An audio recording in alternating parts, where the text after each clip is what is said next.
Hello, everyone. Welcome to episode 9 of the Greg and Despot show.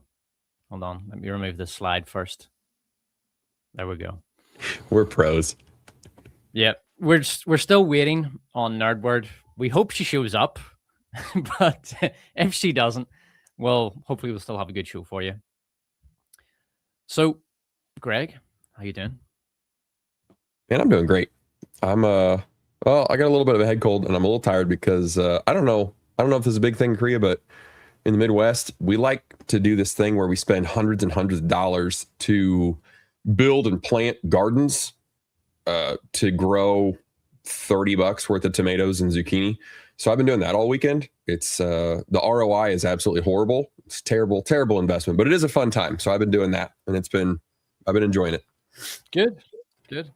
I'm glad you feel invigorated. I've been doing I've been running in the Korean summer, and it's not so bad as long as you're running toward a water source. Like there's like 2 water fountains along my little route, and I learned the hard way that if you try to run in the Korean summer without access to like regular water, it's bad. It's really bad, but it's good. You know, I'm feeling good. I'm beginning to get some definition back in the abs. So it was bad at one point when I was working YouTube and my old job and didn't have time for exercise. Yeah. I was beginning to bloat around the belly. It was really bothering me. But I managed to shred it off through running. That's where I'm at. I'm not happy with it, but I got too much going on. And my problem, the issue is I'm starting to get jealous of my own son because he is like 2 inches shorter than me. He's freaking giant. And he's taken boxing. So he's been doing boxing 2 days a week, which is mostly just exercise. And then a buddy of his, they go to the gym together one day. And so he's out here doing all this stuff. He's getting defined and he's big. And I'm like, now I'm feeling self-conscious. I gotta get back at it.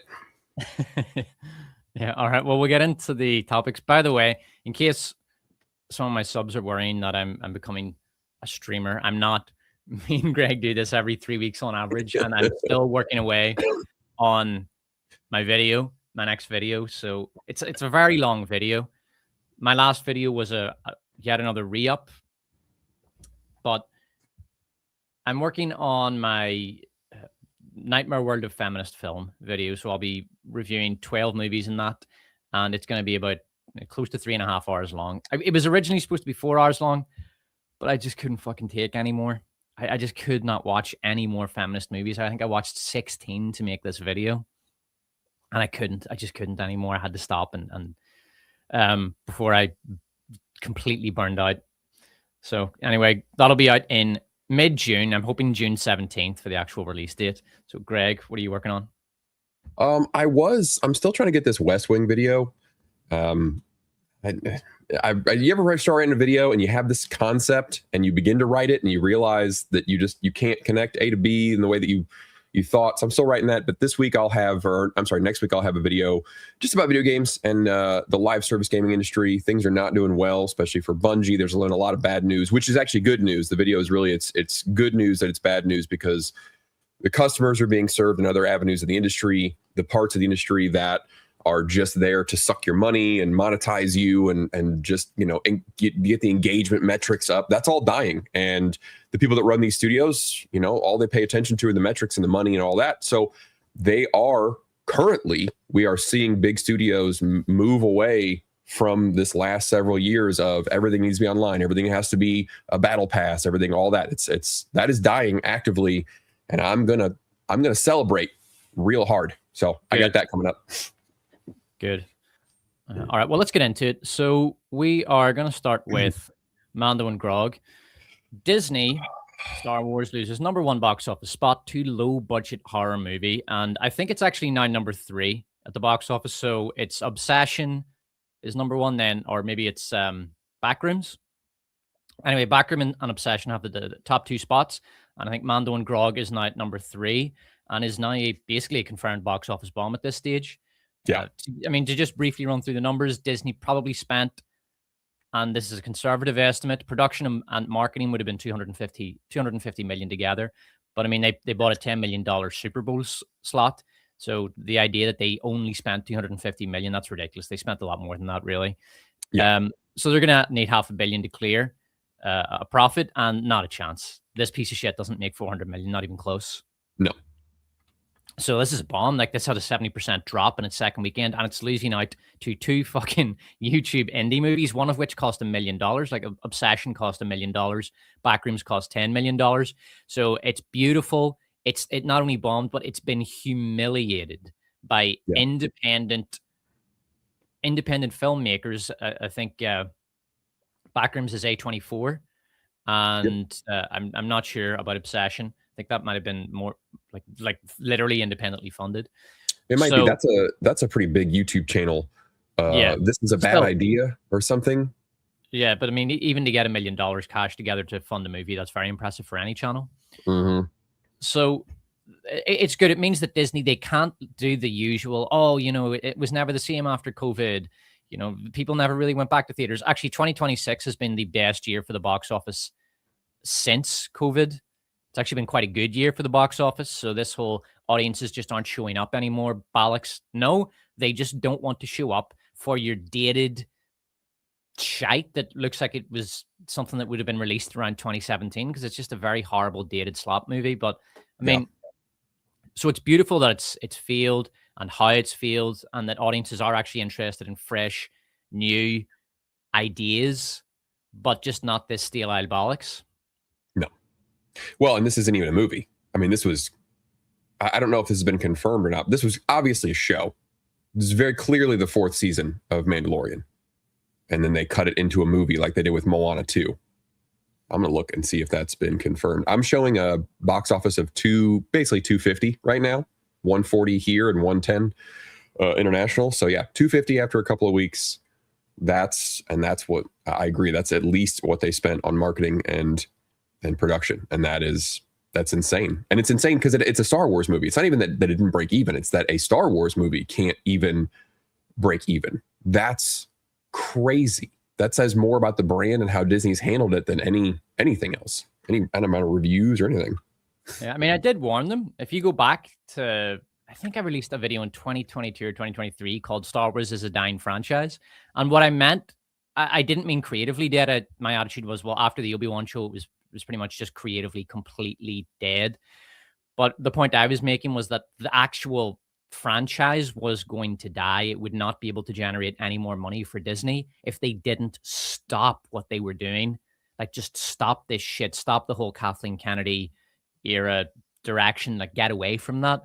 And they didn't. They just kept making the same old shite. And right now, you know, I was completely right. It's financially a dead franchise. It doesn't make any money. It loses them a lot of money now. And yeah, they've reached the apathy phase whereby fans aren't angry anymore. They just don't care. Like, nobody cares about this shite. They've absolutely no emotional connection to these characters or to the brand or to the IP at all. It's just, no, just don't give a fuck anymore. Yeah. You couldn't even make an effort to, like, being angry at it at this stage is just too much of a bloody effort. Who cares?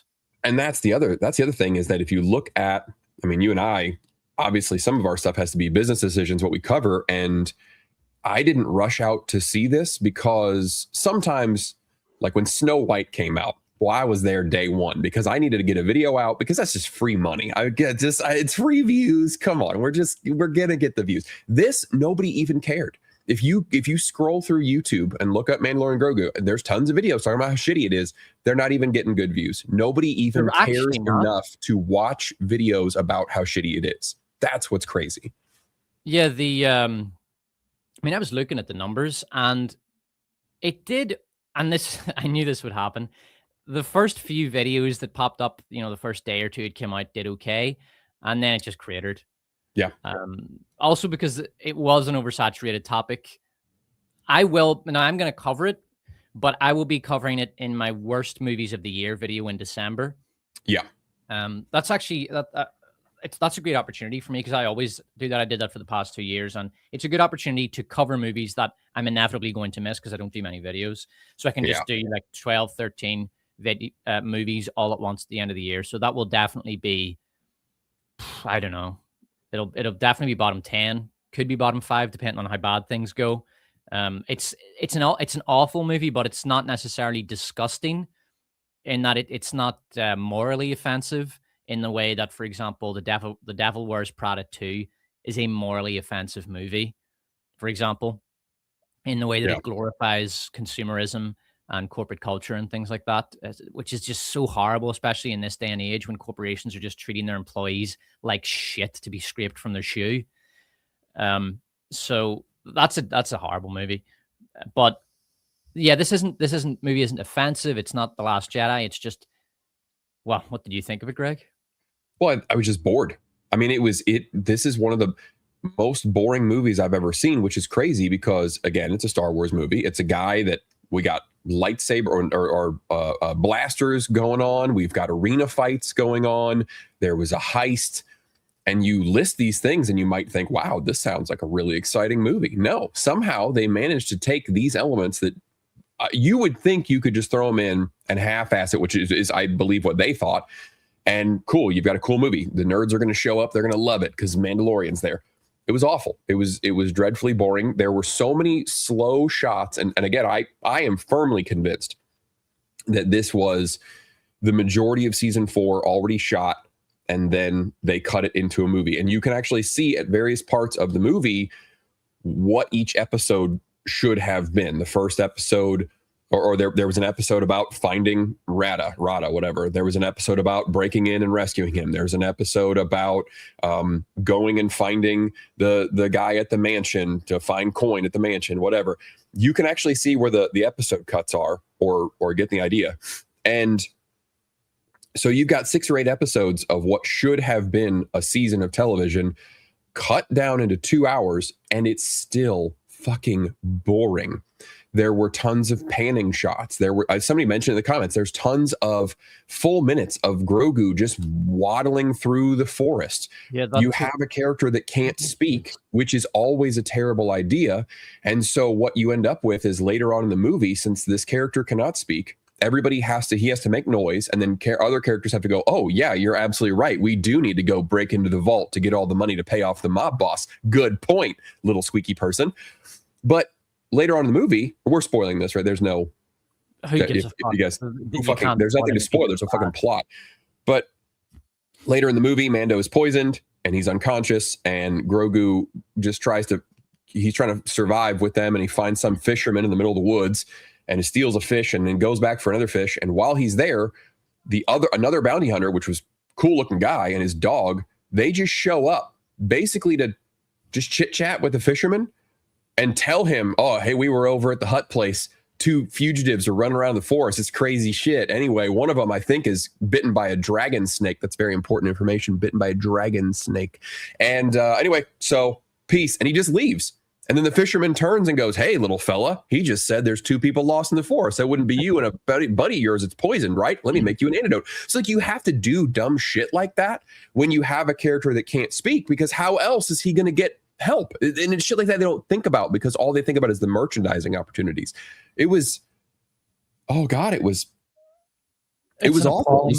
I mean, it's not a real,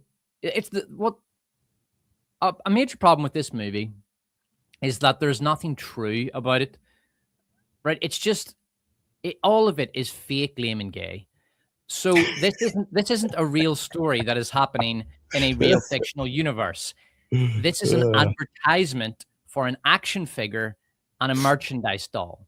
Yeah, that's all it is. Like, this is worse than Saturday morning cartoons, right? It doesn't have like the plot holes, the fucking endless plot holes, endless plot contrivances. For example, Mando is hunting for some guy at the start of the movie, and there's a cut of about a space of about 2 minutes between when this guy leaves the room and then is seen inside an AT-AT on the side of a mountain, like on the precipice of a cliff. Yeah. Now, in order to get to that location, Mando had to basically jet ski downhill for a minute. And I'm thinking, how the fuck did that guy get to the AT-AT and get inside so quick? And why did he get inside the AT? What the fuck's he going to do in an AT-AT? Why is he there? And why did they march them over to the precipice of a cliff when they know there's a bounty hunter on the loose who can blow up the legs of these things. Why would you ever march an AT-AT to the edge of a cliff? Like, that's the opposite. A cliff that's about as wide as the AT-AT. I mean, this thing is the width of these machines. They did it because Disney wanted a shot where it falls off a cliff, which looked fucking awful, by the way. The CGI was dreadful. Just tons of stuff. I can barely remember the plot, but it's all plot contrivances and plot holes. It's a complete fucking mess. Yeah. When I do my review of this in December, I'll just do a plot hole section, and it'll be long because it's just, dear God, it's a ruin. It's just torn to shreds by plot holes. The characterization is non-existent. I mean, fuck, that's the other thing as well. Sometimes you'll get a really bad movie, but it might have some redeeming aspects, like, well, the actors were really trying. Like, The Bride. Hope you didn't see The Bride? No, I still haven't. I'm gonna, because I'm do the same thing in December. We'll do the worst movies of, and I gotta have that one under the belt because that's gonna be bottom 5. That is an appalling movie. It is. I'm actually going to be reviewing it in my next video. But so I know it very well because I've finished the review, but I finished the edit, and it's just absolute garbage. And the performances are good though, right? So the acting is really good in that movie. The actors are giving it their all, but it doesn't matter. Like, the script is so bad in so many ways, and in very amateur ways. For example, the characters don't have a goal. They just sort of run around from scene to scene to scene to scene, with no real, nothing to do. So Frankenstein's initial goal is to actually get a bride, and he achieves that very quickly in the movie, very early in the movie. And then what is his goal then? He doesn't have one. And what is the bride's goal? Well, she doesn't really have one. She just sort of runs around seeking self-actualization. But there's no plot. The characters don't have a goal. So you're just sitting there bored as fuck, wondering why any of this is happening. And it was similar here. Mando just sort of wanders around doing what he's told. And it's, oh man, they had to castrate him, didn't they? They had to make him lame and gay, because everything is lame and gay now. And Mando he's a bounty hunter, but he only does bounty hunting for the Rebel Alliance. Yeah. Because nobody in a new rebel government ever did anything wrong or sent anyone after the wrong guy, right? So he only does it for he doesn't bounty hunt for anybody else. He works for the rebels. Now, he still works for money, right? He still goes out and kills people and captures people for money. But he's a good guy because he only does it for the rebels. Like, fuck right off. Like, he only does it for the New Republic. So he's been completely cocked. And that's what I was about to say about the acting. It is atrocious. Sigourney Weaver. He doesn't give a shit in this one at all. There was Pedro Pascal as well. Like, he is half asleep. It's like he woke up. This is what his line reads sound up like, because he wasn't there. That's a different actor in the suit. He just does his line reads in the studio. It's like he woke up, grabbed his phone, took the fucking script off his bedside table, and just read the lines into his phone. He just hit record, read the lines, sent it to Disney. Like, that is the level of effort. Sigourney Weaver's even better. Sigourney Weaver is, I mean, this is one of the most phoned in performances I've ever seen. There was actually a moment where I laughed out loud in the cinema. She sounded so bored with every single line. Like, there's a line where she comes in on the X-Wing. Now, why would the New Republic send a woman of 70 as a fighter pilot on an important mission? Don't know, but they do anyway.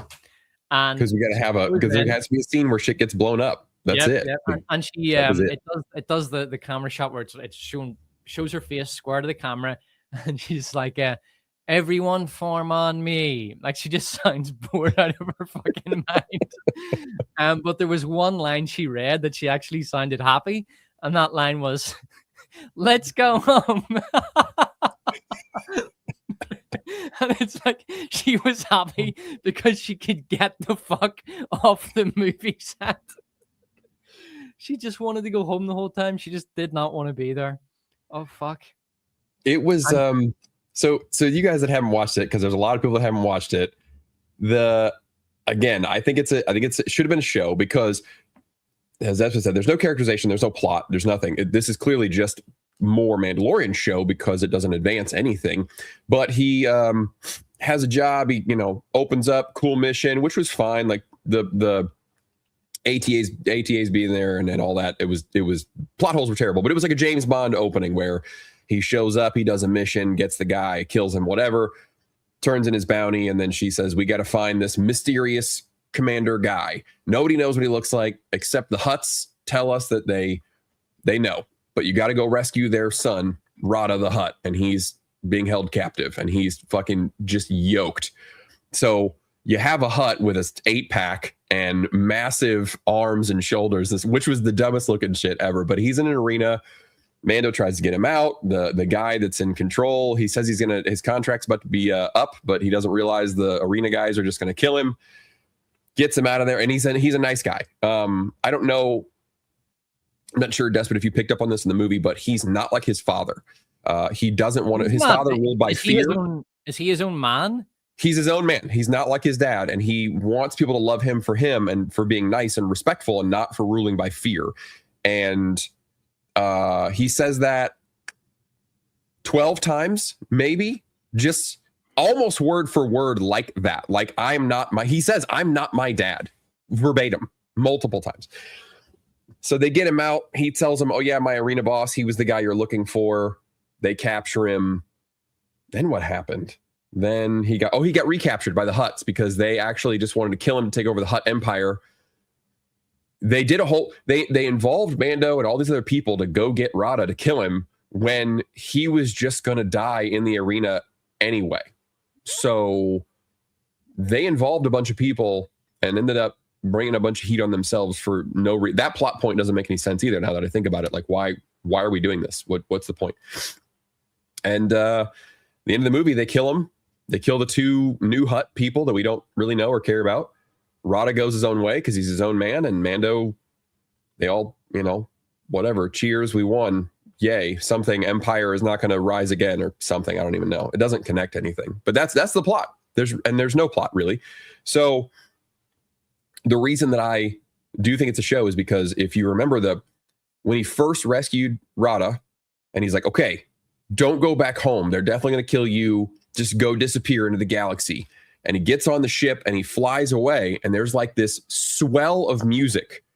It's this inspirational. Rada's been on screen for like 5 minutes at this point. All of it's been fighting. We don't know him at all, except for his exposition dump of how he's not like his dad.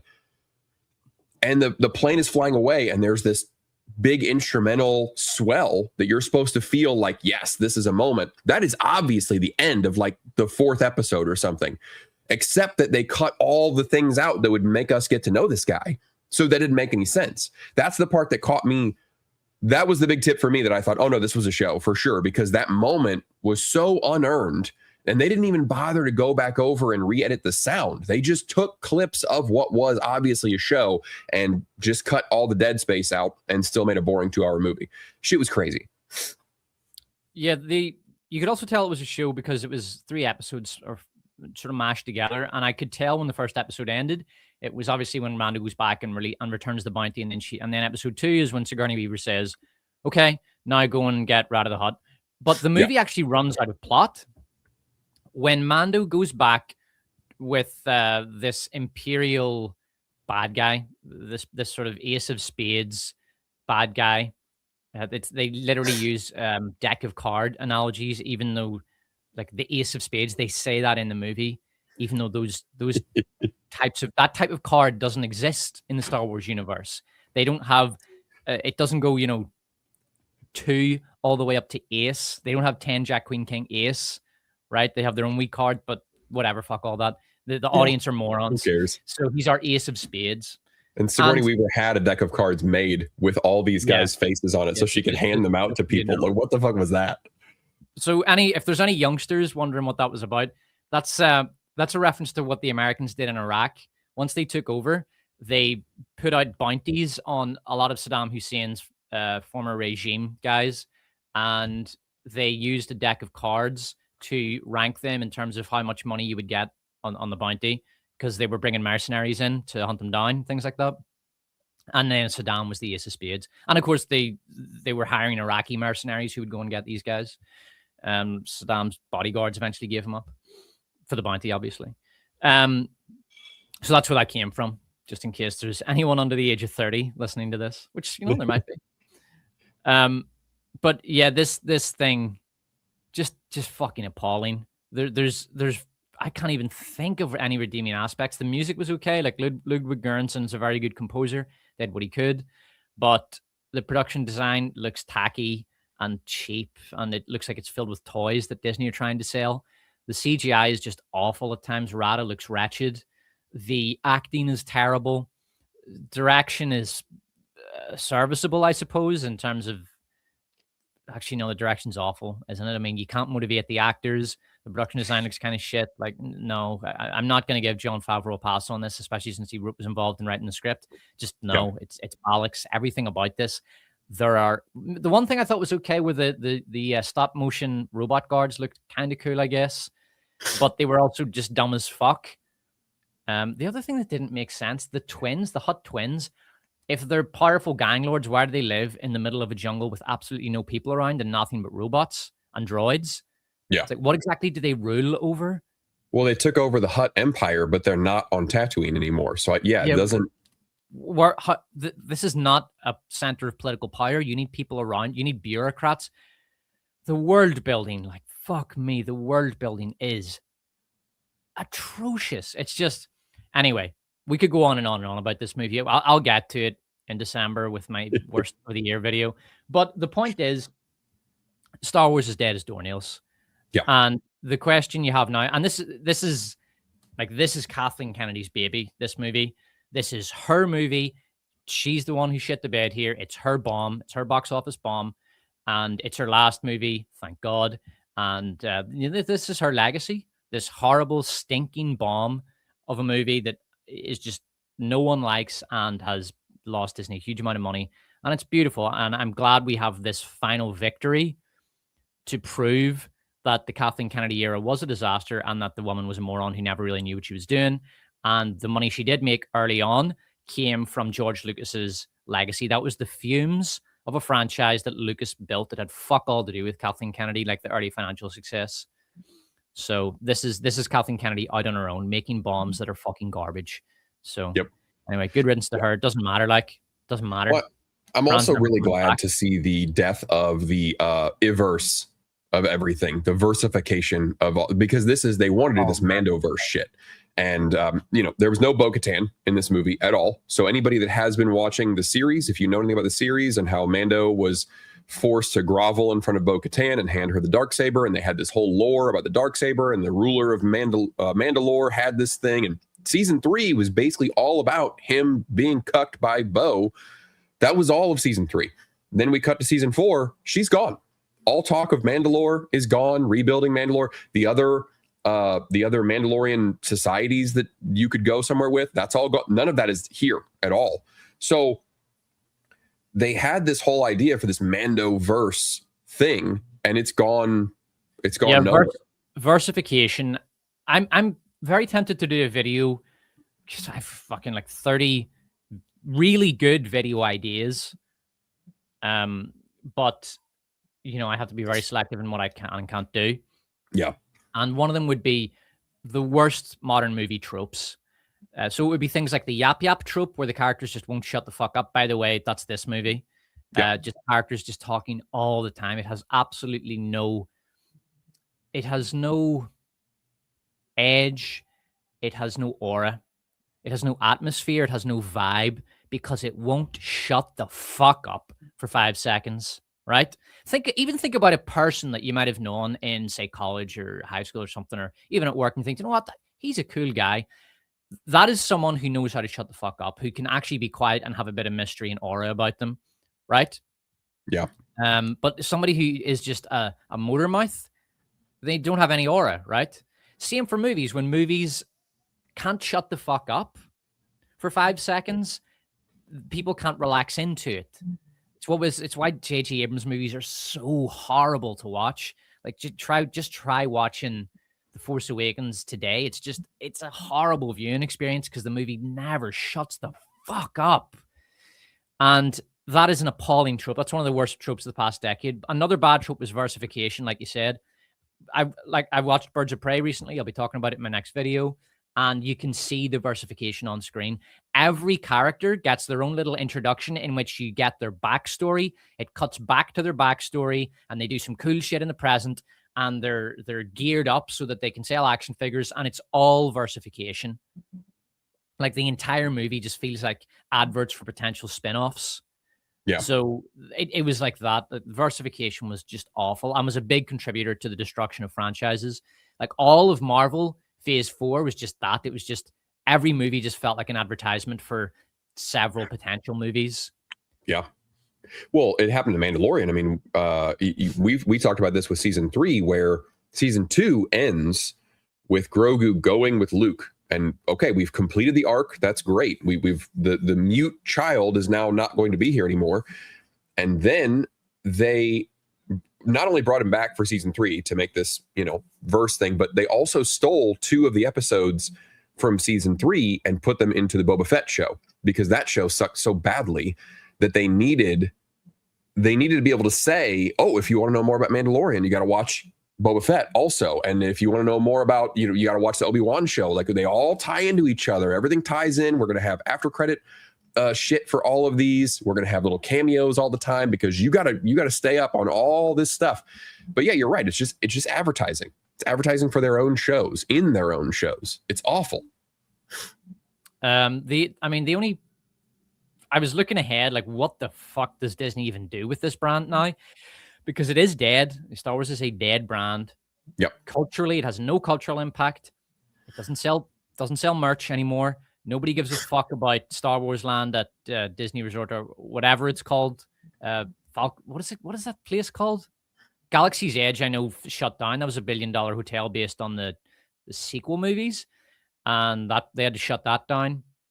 And then Star Wars Land at Disneyland has done very, very poorly. It's done so badly that they've had to quietly get rid of the sequel characters which were infesting the place, and bring back the OG characters as the actors in the actual in that part of the park. By the way, I was in Japan recently, and I went to Harry Potter Land in Universal Studios, and it was fucking awesome. Very, very impressive. Yeah. Just excellent. And they had the actors around. So some of the actors would be like crazy little wizards doing odd tricks, and some of them would be, like Dumbledore. You get him in there. But although I'm not sure I've seen Dumbledore. But you'd have the ticketer on the Hogwarts Express. So that was amazing. But yeah, that does incredibly well and sells tons and tons of merch. But Star Wars Land has been a disaster. So it doesn't make any more money. It's just a financial pit at this stage. And from Disney's perspective, the Disney board, they're looking at this thinking, how can we even get this back to making money? Starfighter, they've got Starfighter with Ryan Gosling coming in, I think, 2027. God knows what's going to happen with that. I'm not even going to attempt to speculate, but it certainly it has more potential draw than the Mando and fucking Grogu anyway. But what do you think? Where did Disney go from here with this corporate franchise? You bringing up the Harry Potter stuff is actually a really interesting point, because I've been to the one in Orlando, Florida, and it's the same. Super cool place. Lots of neat little things. They have areas that are they sell special wands that have a little reflector chip in the end of them, and they have little areas where if you wave your wand and make a certain sigil, things will happen. It's really it's really cool shit. And the new Harry Potter stuff, the Fantastic Beasts, those didn't do real well. They weren't sure what they wanted to do. The plot kind of went off the rails. They had this whole 5-movie bullshit thing they wanted to do, and they just really weren't super popular. But what Star Wars has done in Disney is the equivalent of these Universal places going, you know what, we're going to build a Harry Potter world, and it's going to be all new American Harry Potter stuff. It's going to be all what's his face, Ned or Newt, right? We're going to focus on that shit. That's nobody wants to go see that, right? Nobody cares. But that's what Disney did, was we're not going to show you the OG stuff. we're going to build a hotel, an interactive hotel. Who's going to be in it? Rey. And there's going to be like actors and shit from the new sequel trilogy. Fuck the old stuff. You have to like our stuff. And of course it failed. Obviously it failed. But where they go from here, I don't know how many options they've got left is the problem, because they've shot every wad that they have, and they're going to have to get a lot of the options that would help them succeed are going to be so humiliating for them that I'm not sure that anybody has the balls or the humility to do it. Because you'll remember when they bought all of Lucasfilm, they pretty much immediately said, okay, all the expanded universe stuff, that's all Star Wars Legends now. That's not canon. We're disavowing all of that except for the mainline movies. And now we, Disney, who know better, we're going to make our own trilogy now that is not based on any of the Timothy Zahn books that are very popular. We're not going to base it on any of these well-loved EU books or any of these other properties. We're going to make up our own shit. And what they're going to have to do to be successful is they're going to have to eat that and say, nope, we were wrong. We are going to make some EU shit that has proven sales, right? A lot of these books, like they tried to do The Acolyte, which in concept, the rise of the Sith, the rise of Darth Plagueis, and then leading to Palpatine, that's a cool fucking concept. That's really neat. But they said, nope, we're not doing any EU stuff. We're going to write our own thing, and we're going to put, a lesbian with daddy issues who hates religion into it, and she's going to make it out like the Jedi or the Christian church that she hates so much. So doing that is not a bad idea. Like doing the whole Darth Bane books and stuff, those are all great ideas. But they're going to have to bring those out of the EU and say, yeah, we were wrong to say this is not canon. We're now going to go with these, and we're going to adapt these books as closely as possible and not make up our own original stories. And I don't think that they'll never do that. That nobody there lacks the ego to be able to do that. Yeah, the other thing as well is if they're going to go to the EU, they have to retcon their own shit trilogy, either officially or unofficially, because you're going to have timeline crossover. And if there's no mention of the First Order or Rey or Kylo Ren, then okay, they've been retconned, right? So they're getting to a point where they just they can't avoid it anymore.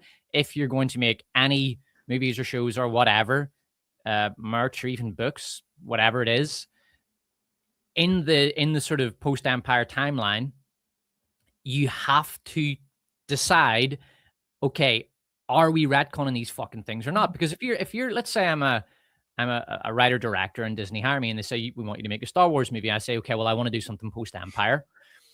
I'm going to set it a century after. What is like, have you retconned these fucking sequel movies? Can I just write without any reference, or can I just write completely ignoring the whole First Order nonsense? Or do I have to acknowledge that that's part of the history, or to write with that in mind as part of the history of the galaxy? Like, if you want it to be coherent, then you have to answer that question. So they can't, they've been avoiding it. Like they've been avoiding, like in Mando and Grogu, for example, there's absolutely no mention of the broader politics because they don't want to have to deal with the issue of the trilogies. But eventually they're going to have to basically just retcon them. And again, I predicted this. I said in a video in like 2022, 2023, Disney will have to retcon the sequels. They won't want to, but they will have to. They will not have any choice. Well, their other option is to just go back in time and just pretend that these things did not happen, and then they won't have to retcon. They'll just go backward. One option that they do have, and they can't do it with Din and Boba Fett. They've ruined those. They can't now fix that. But what they could do is go back in time and do a Mandalorian show before the Empire destroys Mandalore. I'm not 100% on like the history, and they could just make it up anyway. They don't care. Where they could just basically say that, of all the Mandalorian tribes, there's one that, pretty much they're like Mormons. They have to go out and do bounties for however many years, whatever, before they can come back. And then, then they're a real man or whatever.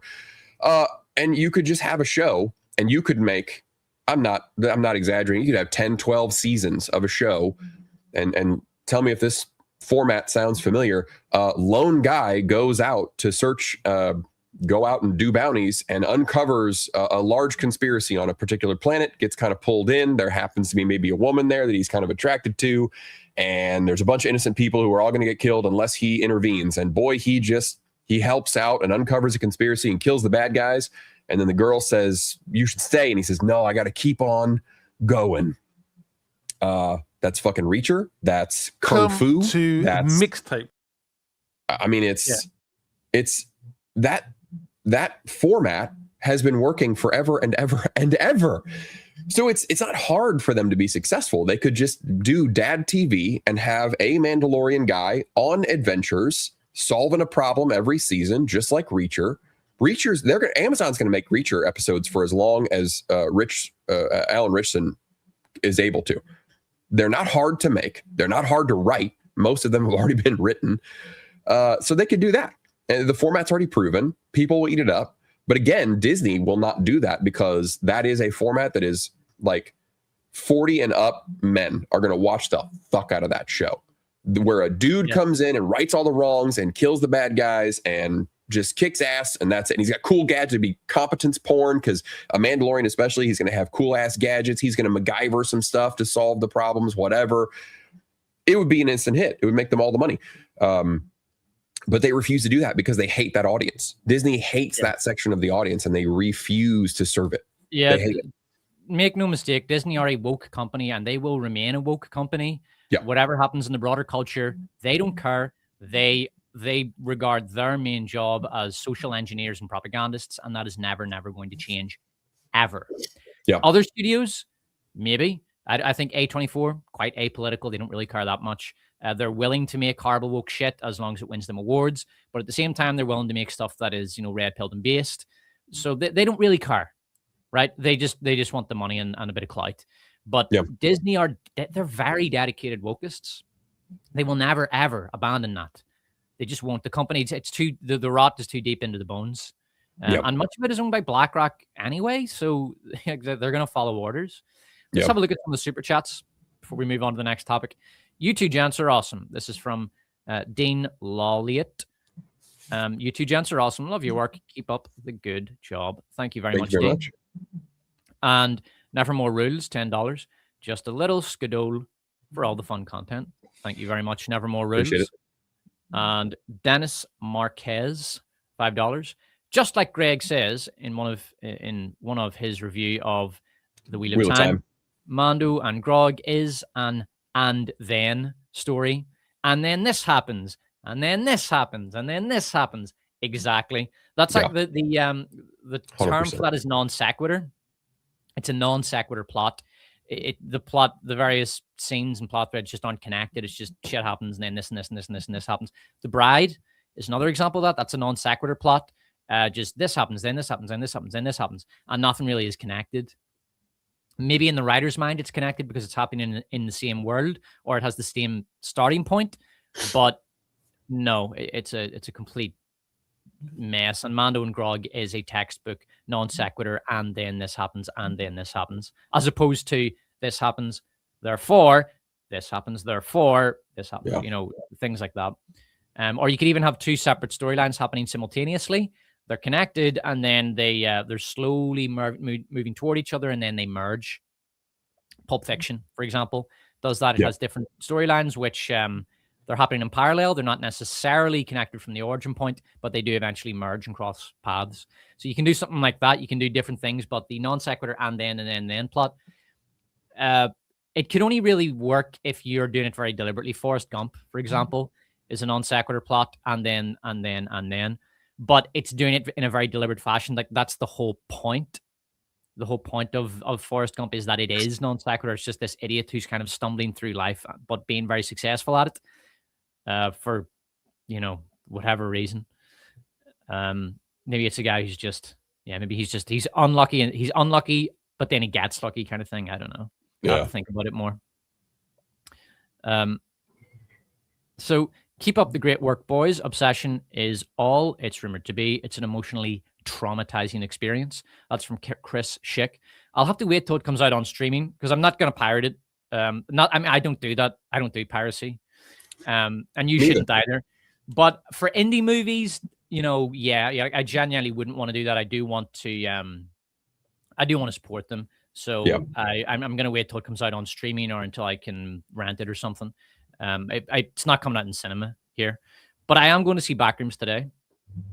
I'm excited to see both those. I'm usually not a horror guy, but those both look so interesting and they don't look gory, like they're not slashers or whatever. Those look great. Russell Crowe Gladiator movie is a 10 out of 10, but I demand the OG Gladiator movie get more respect. It's a quintessential 90s boxing flick with Cuba Gooding Jr., James Marshall, and a young Mrs. Wheeler. Stranger Thing. I've never heard of that. This is from Rust Colo 1, $10. Thank you very much, Rust. Yeah, I've never heard of it. No. All right. Well, anyway, let's get to our next topic. So, oh, fuck me. I watched an entire playthrough of this. I watched a 2-hour, 38-minute playthrough of this. I couldn't watch the whole thing. I say playthrough. It's not a playthrough because, hold on, let me just fucking skip to. It's not a playthrough because there's no game. This is a movie masquerading as a game. It doesn't have gameplay. The gameplay in this consists of these skating sections where you can move from side to side on the road. You cannot increase your speed. You just move from side to side, and if you hit a tree or something, it just moves you back a few seconds.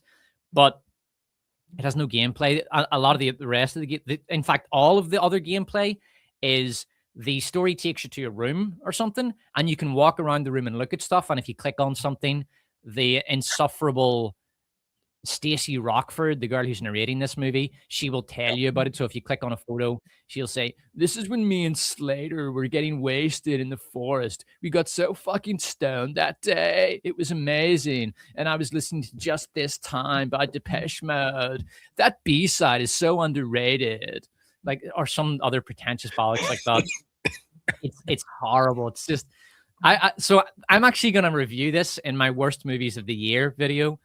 Because it is a movie. This is a movie. This is not a game. This is a really shitty, complete misfire of an attempt at a 90s nostalgia movie. And they couldn't get it greenlit, so they said, fuck it, we'll make it into a game. This is absolutely not a game. No. Oh God, the characters. I could go on. Greg, what did you think of Mixtape? I only watched an hour. So they didn't even leave their house in the hour that I think I might have watched. The same one that you did was something Broken Toys, maybe was the channel. I watched the no commentary and no songs, because if you played the songs, you get copyright hit. Yeah. So, I watched one that had the songs.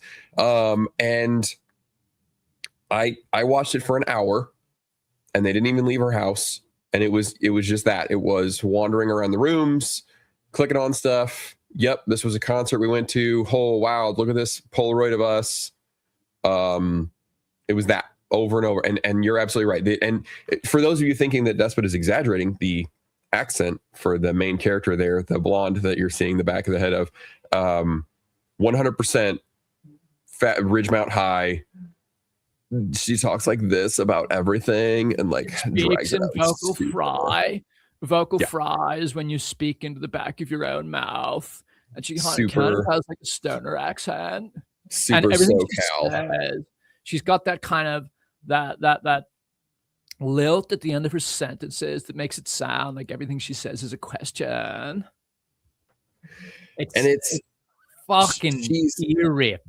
So the thing is, this game is part of a trend that I'm really tired of, where people accurately portray awful people, but then want credit for doing so accurately.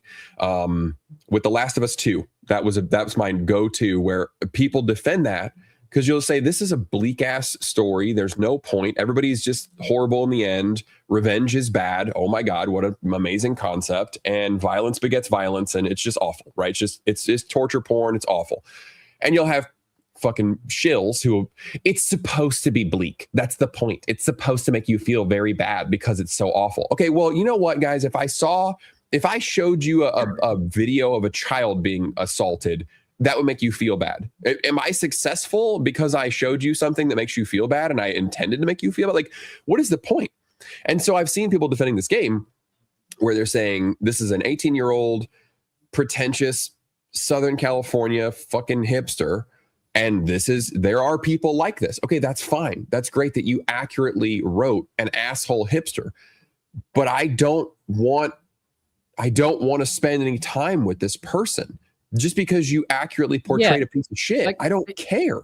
You could have a character like this.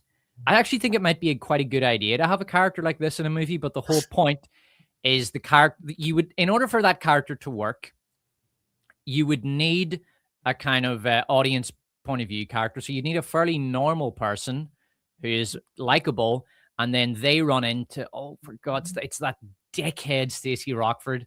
Fuck, you know, she's gonna be talking to me. She's gonna be talking down at me about some fucking obscure 70s rock band. Oh, Jesus, here she comes. Hey, what's up, guys?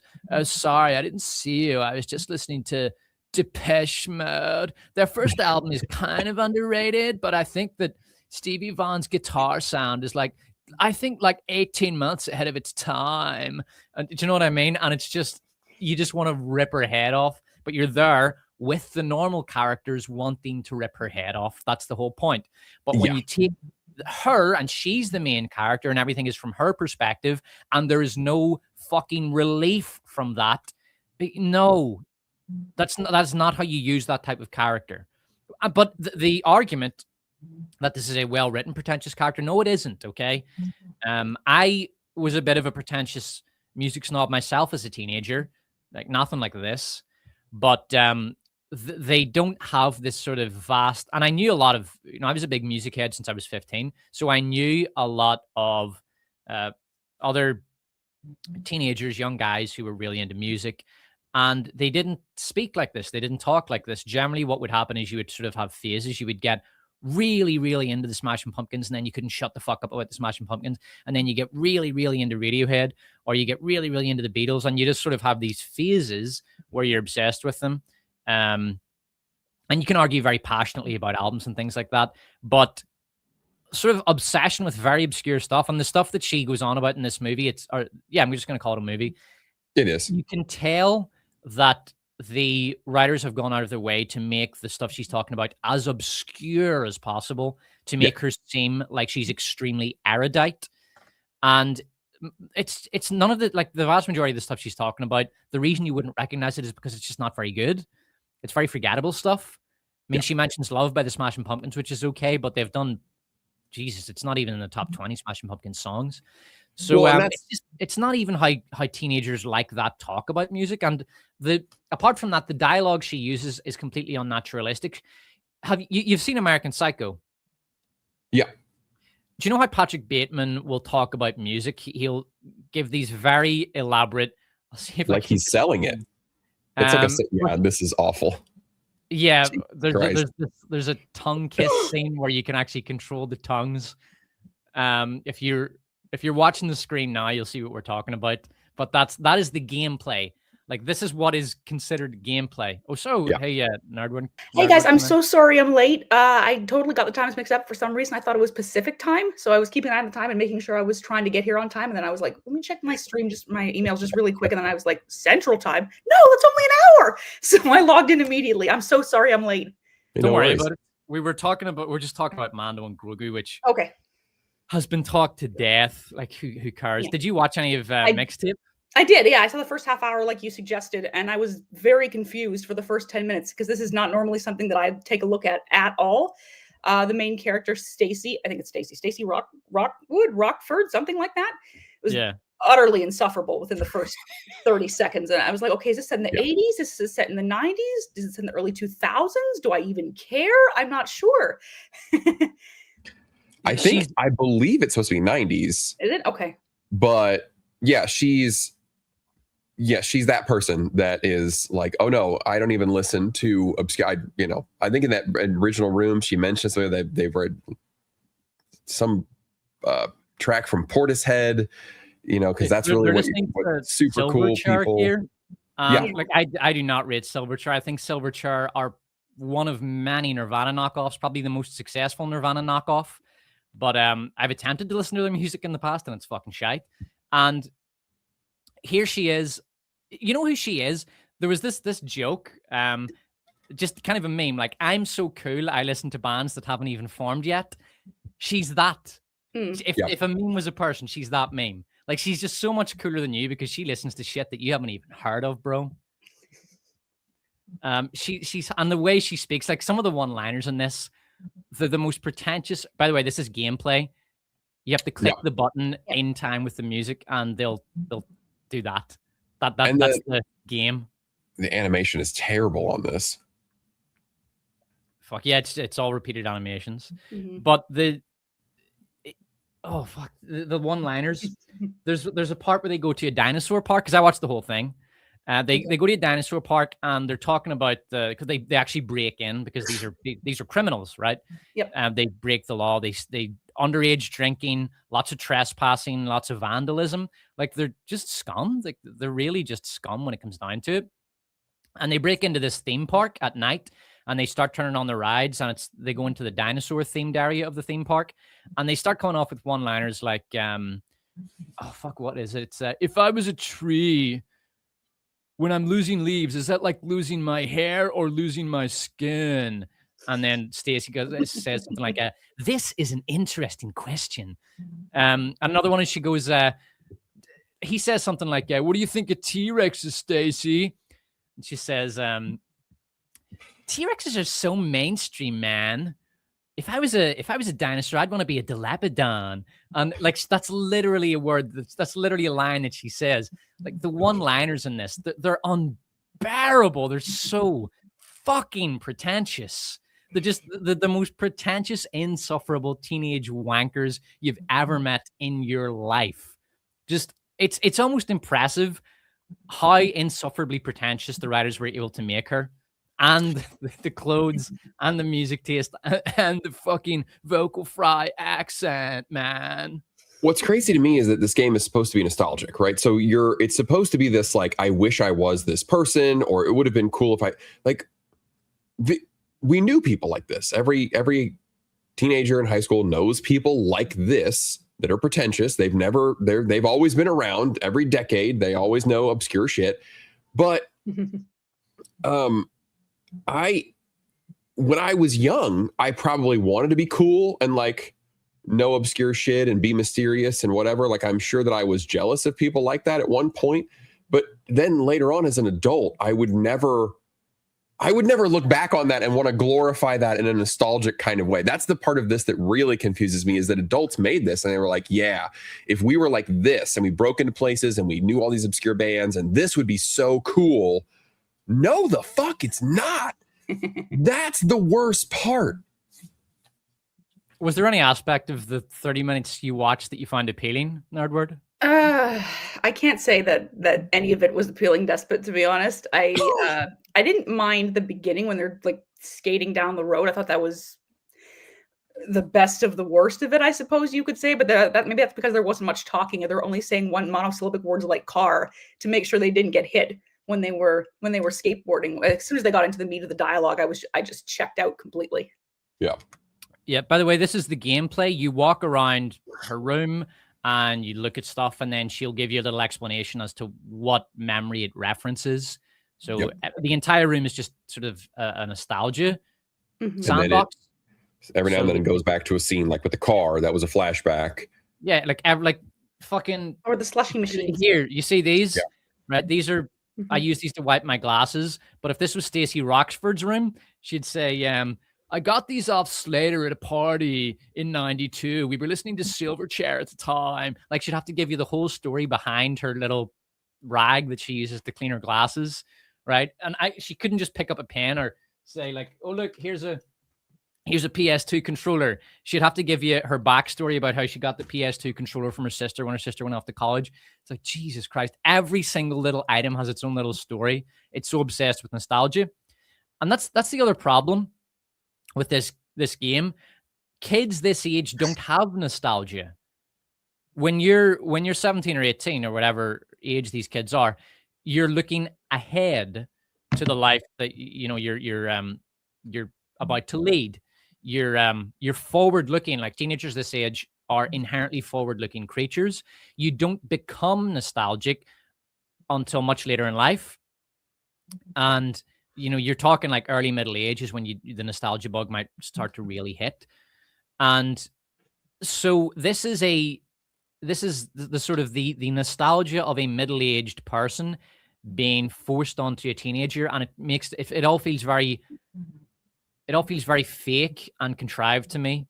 Yeah. Teenagers just aren't like that at all. Mhm. My issue with this as a game is that I don't have a problem with walking simulators. They can be fine. There are some interesting ones. I'm not into them, so I don't play them a ton, but like Everybody's Gone to the Rapture is fine. There are some walking simulator type puzzles, like the disappearance of Edith Finch or whatever happened to Edith Finch, one of those. There are a couple of kind of big ones. They pop up. But the thing is, this isn't really even a walking simulator. This really is, because people are like, oh, it's an interactive movie. Don't be such a, whatever. It's fine. Like, not every game has to be God of War, and it doesn't have to be like action, whatever. But this isn't even an interactive movie, because you really aren't, you're not interacting with this story. And that's the difference, is you're just walking around, touching things. You press a button. Okay, she says some shit. Or you're in the car, and if you press the button, everybody will headbang. But that's not interacting with it. That's just it's the ability for you to push a button to feel like you're doing something, but you're not changing the story in any kind of way. For it to be an interactive movie, you would need to have branching story paths, or you would need to be able to affect the story in some way. That would make it a fine game. Because like this nostalgia slop and this, like, because I'm with you, Nerdword. Like the skateboarding in the beginning, I was like, all right, this is pretty cringy, but I was a teenager. I was cringy. We all were. And they're out just, skateboarding, or I was riding my bike, and you're out saying dumb shit to each other that if I had a recording of me speaking it as a child, I'm sure that I would just be, oh my God, it would be awful. I'm sure I had dumbass conversations about what dinosaur and what's too mainstream. And, do you like the Weezer Blue album, or no, I like the original. No, the new stuff is no good. Only old Weezer is like, I did that shit. It's fine. But this is not a game. This isn't a video game. There would have to be at least another ending where you could choose not to be an asshole and go off to New York because the main character just wants to abandon her friends to go be a music manager or something because her mixtapes are so fucking good. There would have to be something that you could interact with, and this is not. This is like walking around a museum and there are plaques and you can read them if you want to or not. That's the amount of interaction that you can have here, and that's it. It doesn't qualify as a game, in my opinion. This is a watchable movie. That's all. Yeah, another aspect of this that I hated was that it's a complete failure to read the room by the people who are making this. So from the perspective of your average millennial, which is broadly speaking the target demographic for this game, these people live in fucking paradise. Yep. Right? Yep. The average millennial is a rent serf who lives in some shit house or shit apartment that they don't own and will never own. And they work a shit job that they probably hate. And they're broke. And everything's getting very expensive all the time. And that's never going to change.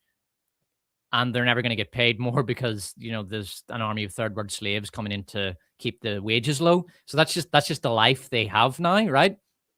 Here's these wankers wandering around paradise. This absolutely amazingly beautiful leafy suburb.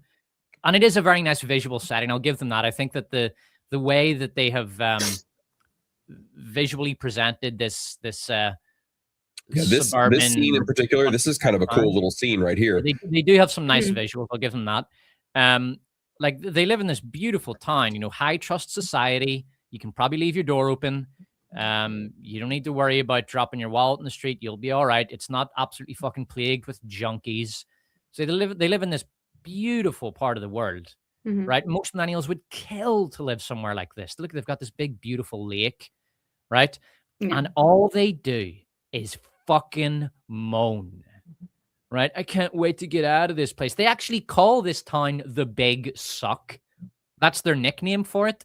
This absolutely beautiful paradise that has been created by this amazing civilization that you belong to. You call it the Big Suck because you've been brainwashed to hate that civilization, and it's just disgusting, and it's so out of touch with the target demographic here, who have to live in these kind of urban slums that most people kind of have to live in now just to be able to work. It's very frustrating. It's very annoying. And it's the kind of thing that a billionaire's daughter would make because this was made by a billionaire's daughter who would look at a kind of paradise suburb and think of it as the big suck. It's insufferable, the whole thing.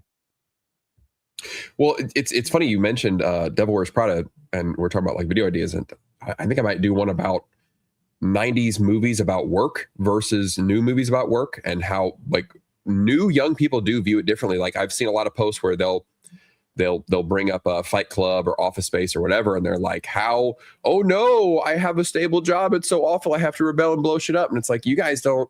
So you see that as so nice and whatever, but they don't view things in the same way. Like they don't see the soul sucking nature of a cubicle job and why someone would want to blow that up. They look back on it like it's amazing or whatever.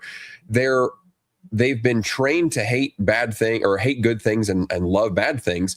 And they just, their view of the past and the present is it's not living in reality with the rest of us. And it doesn't, that's why a game like this doesn't track at all. That's why a Nepo baby like this would make a game this like this, because they don't live in the same reality as the rest of us.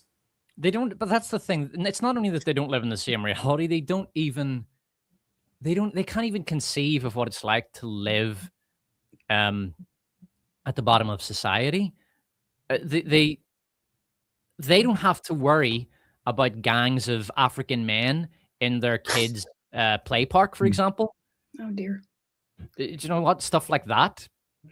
I've been keeping an eye on British politics, and it's definitely like that over there. It's getting rough. It's getting rough in the UK. I mean, just today, African migrants were moved into the Christian Brothers house in the Glen Road in Belfast. That's where I used to go to school. Oh my goodness. They've moved African migrants into fucking school grounds next to kids. Yep. And they know the behavior of these migrants. They know what they're like. But that's what people in working class areas have to deal with. And dickheads who make stuff like this, they can't even conceive of that. To them, the world is just a big sort of bubble of pleasure. And this suburb is just less pleasurable than New York. New York is where you're going to go to find the most pleasure. And there's not going to be any dickheads shouting at you there. Like the only good character in this video game, there is one. There's one good character. See if I can find him here. It's this guy. He is the villain of this movie because he turns around to his daughter and says, "Stop hanging out with these fucking losers, okay? Stop hanging out with these loser stoners. They're gonna get you in trouble." Because the plot line of the plot of this game is that these three are trying to find Stacy's sister's alcohol stash, so that they can have a big blowout party on the final night in this town together before Stacy goes to New York to become the greatest music supervisor of all time. So that's the plot. And the cop comes along, like her father comes along and says, "No, I don't want you hanging out with these dickheads and getting drunk on cheap vodka in the woods. That's a bad idea. You should actually try to make something of yourself instead of falling in with this crowd of losers." And he's 100% right. He is completely correct. Trying to keep his daughter away from these fucking cum stains masquerading as people, these two. And he's the only likable person in the entire show. Like she just casually kicks over a trash can. Somebody has to clean that up, you wee wanker. And it's not gonna be fucking you. Do you know what I mean? It's just and it trash can over because I'm angry, right? And I just want to get my emotion out there. She's such a spoiled wee bitch. She's never had to do anything. There's always been some slave there to do it for her. Oh, I hate these people. I hate them all. There it is, Love by Smash Pumpkins. That is actually a decent song. But, oh God, I hate them so much. Except for just that one cop at the end. And then at the end, this wee bitch here, the cop's daughter, she threatens to burn down the entire, this ain't a catastrophe, it's a warning. She says that to your own father. Why would you glorify speaking to your own father like that? That is disgusting. She burns down a cabin, and then she says, "If you don't fuck off and let me get wasted with my loser stoner friends, I'm going to burn down the whole town." She just blackmails him. She basically holds the town hostage, and her ransom is free reign to indulge her own avarice. It's disgusting. Yeah, I really don't know what to say when it comes to stuff like this, to be honest. It's just an expression of the boredom of a lot of people these days, that they'll come up with ideas that kind of, I don't know, traditional values are just boring to them. The concept of having accountability is just boring to them. Right and wrong is boring, which is why you see so many like morally gray to very dark characters, because that seems to have more nuance than anything that's traditional. Yeah, I really just don't know what to say about this game. There, like Greg brought up earlier, like if this was a sort of action consequence game, it could actually have real potential. So 1st of all, the whole theme of the game is nostalgia, right? And like I say, it doesn't work because these people aren't old enough to have nostalgia. And part of having nostalgia is your life getting kind of shit and boring, which happens in middle age. And so you get middle age, you're going out less, maybe the girls aren't looking at you the same, or if you're a woman, the guys aren't looking at you the same. And you kind of get nostalgic for a time when that wasn't the case, when, you were young and fit and thin and you had lots of friends and you were partying all the time and you didn't have, a screaming kid waking up at 6:30 in the morning. Although she wasn't screaming, she just came in and, chilled out around me. I'm talking about my daughter. She woke up at 6:30 today, which is very beautiful. It's much better than hanging out with losers like this. But that's where nostalgia comes from, right? And it would have worked, I think, if you start the game in middle age. So sort of Stacy's a middle-aged woman and she's thinking back to this time. Like maybe she's driving to her hometown at the start, and you play the game, and the actions that you make, the actions you take in the game have consequences in the next segment, which can be a middle-aged segment. So for example, let's say you can choose to go drink driving, and you choose that, and then you crash, and when you skip ahead, the new timeline is that your friend Slater is dead because he died in that accident. But if you choose not to go drink driving, I don't know, Slater works in a bank or something. Just little things, like you could build the whole story along these possible different timelines. And you could end up a total sort of loser and degenerate based on bad actions, or you could go the other way and have a nice little life based on good actions, and you go back to the town. And then at the end, when you go back to the town after the good actions, it's kind of nice and people are happy. But if you take the villainous path, you go back and you see people who still aren't over the death of their brother that happened 20 years ago because you got him killed in a car crash, kind of thing. That would be really interesting. So there's a seed of a good idea in this game, but it's not executed properly, and whatever good ideas they had are just completely squandered on these horrible, unlikable wanker characters. Yeah. And the glorification of pretty awful behavior like theft, trespassing, underage drinking. Not just that, like encouraging underage drinking. Like you're turning around to a 17-year-old, come get fucked up with us. That's not cool. That's very degenerate behavior. So yeah, it's just horrible game, a horrible movie pretending to be a game. And it got 10 out of 10 on IGN. So that's the other question, Greg. Why did the critics glaze this piece of shit? Why did they all give it? It's a 10 out of 10. It's a masterpiece. Like the game critics fucking love this. When I was looking for the playthrough to watch, I was actually very shocked to see SkillUp gave this one a recommendation. I usually agree with him on a lot of things, and I was shocked to see he even reviewed it and then claimed to like it.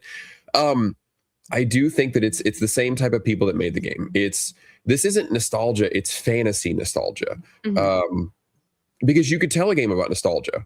That's fine. Like there's 90s nostalgia that you could do, and it could be done well, and it could still be cringy because it was. And there's also a place for telling a story about teenagers who are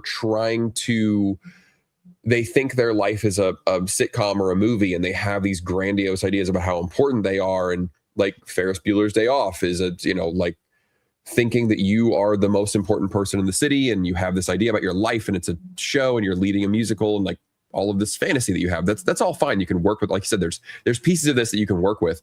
I think a lot of people are having, a lot of millennials are getting older, they're having like midlife crises.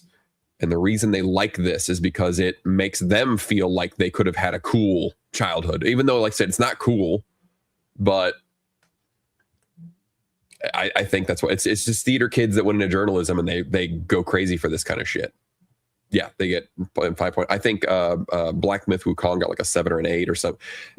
That's the real story with this, is the people giving it a recommendation or giving and IGN giving it a 10 and all of this. Like, if nobody talked about it, this would die in infamy and we'd never even know about it. It's the fact that all of the theater kids in journalism wanted to prop it up. That's what got it so famous and then infamous, because it's a piece of shit. Hold on. I'm actually just going to briefly check the Steam score on this, because I want to compare that with, the IGN 10. What have the actual gamers on Steam given this piece of shit? 2 seconds. I'm just opening up Steam here. Mm-hmm. I'm kind of shocked that the main character, this is for me personally, I always like to have a plan for something. She had no plan for when she went to New York. She was just going to show up in the same restaurant that this famed music producer usually hung out during the weekdays to get her lunch or something like that, and then just go up to her, slap the tape down, and demand that she listen to her mixtape and then become her protege. And I thought to myself, are you out of your mind? Even in high school, I would never have done something like that. You would need to have like a multi-step plan in order to get something that big of an idea, or that grandiose of an idea, off the ground. And the fact that she was just simply seemed stoned enough to believe that this was just such a brilliant thing to do just speaks volumes about the game itself and the creators of it. Yeah, look, it's not just the critics, to be fair. On Mixtape, it has an average positive from 3,256. So, I mean, it isn't just the critics. There are a lot of people who like this game for whatever reason, but I am not one of them. I absolutely detest this piece of shit. I think that's enough of Mixtape. So we'll talk a little bit about. Oh yes. Okay. The Odd-yssey. You two go nuts. I'm gonna grab a coffee. I've been at it nonstop for 3 hours now. So just let me grab a coffee. You two go nuts. All right. No problem. So Nerdword, you did a video about this. Go ahead. Oh, okay. Well, it was really quick. It was really quick, to be honest. I didn't dive into all the stuff that I wanted to talk about. But what do I hate the most about this? The fact that Elliot Page is going to be in it as the possible pseudo Achilles. I really don't know if that's still going to be the case. Nothing's been confirmed, but the fact that this person's in it at all is just very concerning to me. Lupita Nyong'o as the most beautiful woman of the world, the face that launched 1,000 ships, when comparison to Diane Kruger, who looks like a literal goddess from the 2004 Troy. I'll be honest with you, I have a lot of concerns about Matt Damon as Odysseus. I know I've heard a lot of people say they're fine with his casting. I personally am not. And I didn't mention that in my video. Yeah. Because I thought to myself, well, you know what? There'll be other things to talk about. And I figured, I'll just talk about it here, because it just seems like people are so fine with his casting. I thought, and after hearing his accent in the trailer, I thought to myself, I can think of at least 6 or 7 other actors that I'd pick far more, or that I'd like to see in the role far more than I think he would. And that some of them might be a little old, some of them might be a little bit young, but at the same time, they would just do a far better job, I think. Someone once likened Matt Damon, I think it was Jeremy from Geeks and Gamers, on a live stream once, to being the Ford pickup truck of actors. Like, he'll get the job done, and that's fine, and he's serviceable enough. And I know he's a good actor, he is, but he's just not who I would have picked for a role like this. He doesn't scream mythological character or fantasy king to me. He just screams, I'm here to do a job, and that's basically it, which is not what I want to see from a mythological tale like the Odyssey. Yeah, those are most of my gripes. Okay, yeah, for right now. Anyway, I'm with you. The casting is a huge one, I think. The thing with Lupita Nyong'o is that it's an interesting cast, because I don't think that you could find a lot of people that would call her ugly. She's not unattractive or anything. Mm-hmm. You're right. Like, the Helen of Troy has one defining characteristic. Like, this is her major part in this story, is that she is the most beautiful woman in the entire world. And so I don't think Lupita fits that bill. It's not that she's an unattractive woman. It's just she's not Helen of Troy. It's just, It's not it. And I agree that I don't think Matt Damon is an Odysseus. Even if they de-age him, I don't see him as the great strategist, general, whatever, this greater, larger than life character.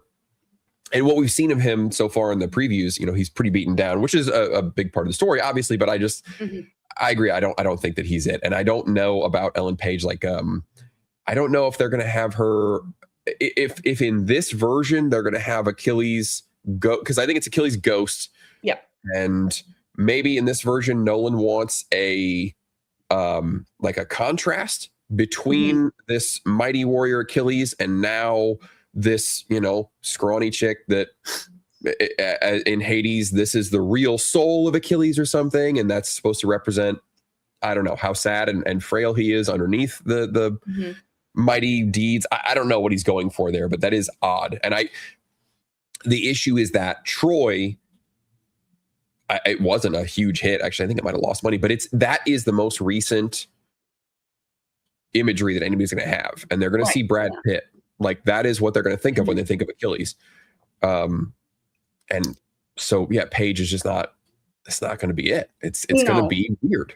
No, it's going to be very, very bizarre. And most of this movie is very, very strange to me. The casting choices, the fact that it doesn't. If you compare it to Troy was very bright and colorful, and you could totally feel immersed in the world. This feels very dark and very cold and very unwelcoming, I think, for the watching audience. So it's going to be harder to dive into a fantasy world like this when the lighting's really dark, when the scenery does not scream fantasy, and most of the scenes in the trailer, I think, were very gray or dark blue or black, and it was hard to make out details and faces. The accents are horrendous.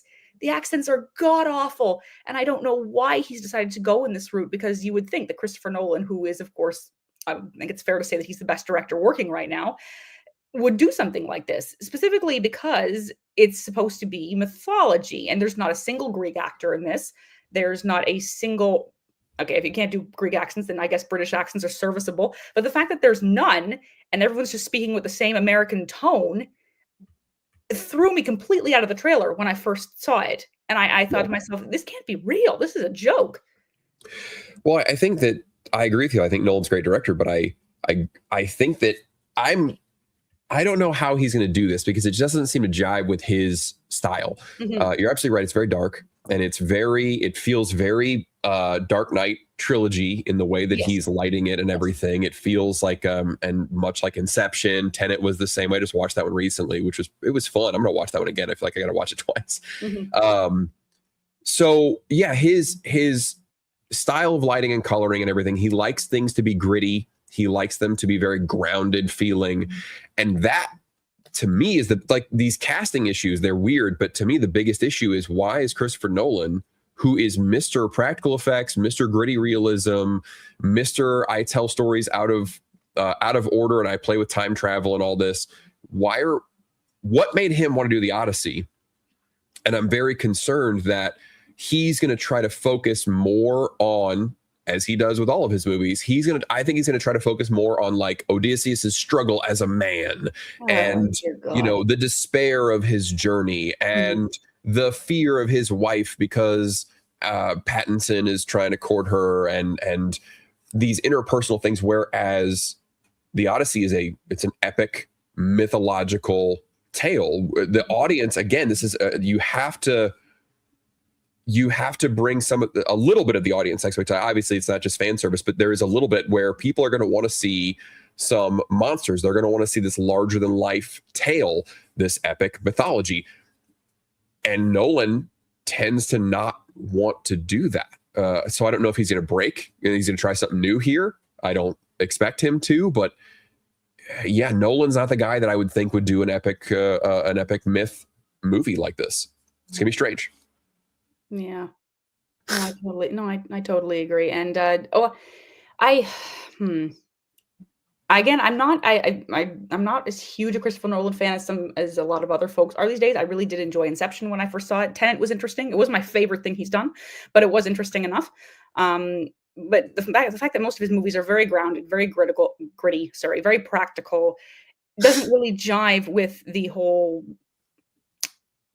mythological story that he's trying to build here. I don't think he's the right guy to do it. I really don't. Yeah, I agree. What about you, Despot? The thing is, everything I've seen him so far, it looked kind of mid in the first trailer, and that was when the rumors started in that they were going to have Lupita Nyong'o as Helen of Troy, and they were going to have Elliot Page as Achilles. And then since then, everything I've heard just makes it appear worse and worse. So they've got some rapper in Oh gosh, to narrate it. Travis Scott. Oh my word. Yeah, I don't know who that is, but maybe he's popular. Is he popular, Travis Scott? Is he big? I wouldn't know. I don't listen to him. Okay. Anyway, so they've got this rapper in, and my understanding is that he's never acted before, at least not in a movie. He's obviously acted in his own music videos, so he's got a little bit of acting experience. Yeah. But he's going to go in, and Nolan said, well, ancient poetry is analogous to modern rap. Oh, good. Which yeah, isn't true. That's not true, because I mean, rappers are I hesitate to say musical, but okay, musical performers, whereas ancient poets were they were reciting poetry. they were poets. Yeah. Yeah, it's not the same thing. It's, you know, if you want to talk about, well, what is analogous to ancient poetry recitation and that kind of oral tradition, I suppose the closest you would get to that would be theater acting. So it might make sense if you wanted to bring in a theater actor, like someone who has that kind of acting style and who doesn't have much experience in front of the camera. That would make sense, because he would want that kind of presentation. He would want them to look a little bit stodgy in front of the camera. But a rapper, it's just a totally different thing. And then he said he didn't want to use an orchestra because there were no orchestras in ancient Greece. Well, there were also no black people in ancient Greece. Mm-hmm. In fact, there were almost no black people anywhere in the entire Mediterranean world. Now, Afrocentrists will tell you, well, what about North Africa? Because they like to claim all of Africa as just sort of black. And it isn't. There's a gigantic desert called the Saharan Desert between sub-Saharan Africa and the North African coast. And that is why they're sub-Saharan, because they couldn't cross that desert. If you try to cross that desert, you will die. So there were very, very few. Like there were some, I think they're called Numidians in Lower Egypt. That's about it. Like the Mediterranean world was the Mediterranean world was a kind of geopolitical region in and of itself. The Roman Empire, people today tend to think of the Roman Empire as kind of Europe, because their history is not great. It really wasn't. It was a Mediterranean empire. So it was based around the Mediterranean Sea. That was the great sort of highway of the Roman Empire.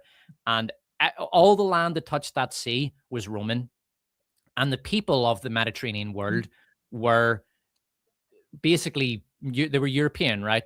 So if you were to look at Carthage, the BBC did a documentary like a decade ago in which Hannibal was a black man. No, Hannibal was descended from Greeks because Carthage was a Greek colony. He was Pontic, right? So this is what they would have looked like. They would have looked like a sort of modern Greek, Spaniard, Southern Italian, because they spent a lot of time in the sun. But the other thing people forget is that the weather wasn't the same. They think that the weather in sort of Southern Italy or Northern Africa today was the same back then. It wasn't.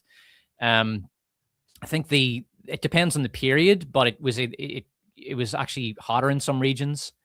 And then there was the sort of Little Ice Age, which was one of the reasons for the Dark Ages, but we'll not get into that. The point I'm getting at is that the Afrocentrist narrative that has emerged on Black Twitter in the attempt to defend this is complete nonsense. It's essentially what I'm getting at.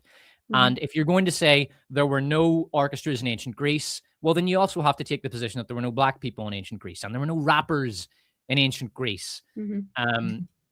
And Helen of Troy, Echo Chamberlain actually did a very good video explaining why the Helen of Troy race swap is so wrong. It's not just that she's black.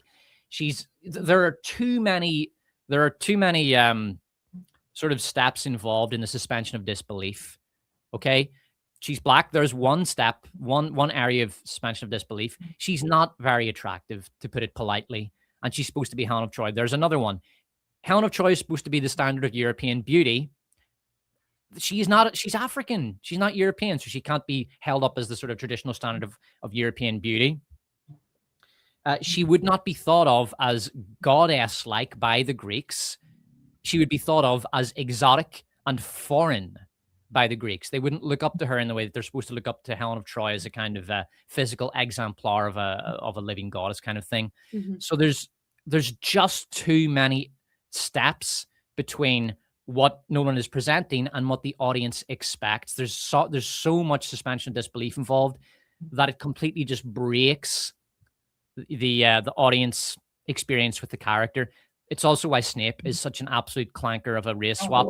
There's just too many things going on there. It's not just that he's black now; it's that he loses his connection with that very esoteric kind of English whiteness and the culture around that. There's too many things wrong with it. So this is one of the worst race swaps I've ever seen. This and Snape, it's not just the skin tone is different now, the racial features are different. It's and the character wasn't black. It's the cultural, historical, and aesthetic implications of that, and the effect that it has on the movie. It is so detrimental. It's just disastrous. And what is really annoying is you'll get these dickheads on Twitter who they'll take a reductivist approach. So they'll say things like, chuds are literally frothing at the mouth because Christopher Nolan cast a black woman in a movie. Like they'll ignore the context and use a reductionist argument to paint you as a racist for complaining about this. Now, I don't care if they call me racist. I get called racist all the time online. And call me whatever the fuck they want. But it doesn't change the fact that this is an atrocious piece of casting. And the entire movie is just beginning to look like a bit of a disaster right now. Yeah. Now, there's kind of one optimistic, I don't even know if that's optimistic. It's just, if I'm trying to predict where Nolan is going to go with this, you look at his stuff, he really loves to tell stories about chaos. And especially people in coming to grips with the fact that they don't have the control that they think they do. There was a big Dark Knight deal with the Joker, with Bane, about how you're not really as in control as you think, and the world is just one quick step away from chaos, and you don't realize it until you're in it. Tenet was kind of the same way. Oppenheimer got that way about, you created this and now you can't control it. You don't know where it's going to go. And so this is like a theme that he loves to play with. And I could see him trying to basically work that angle again with Odysseus, and the whole movie just being about him being this war hero and this celebrated tactical genius. And then when he's up against the chaos of the gods and their whims and their power, he's helpless, he's just adrift and has no power of his own. And that's a Nolan thing to do. But I think that would be a cool story to tell. Like, there's nothing wrong with any of that. I think that's fun.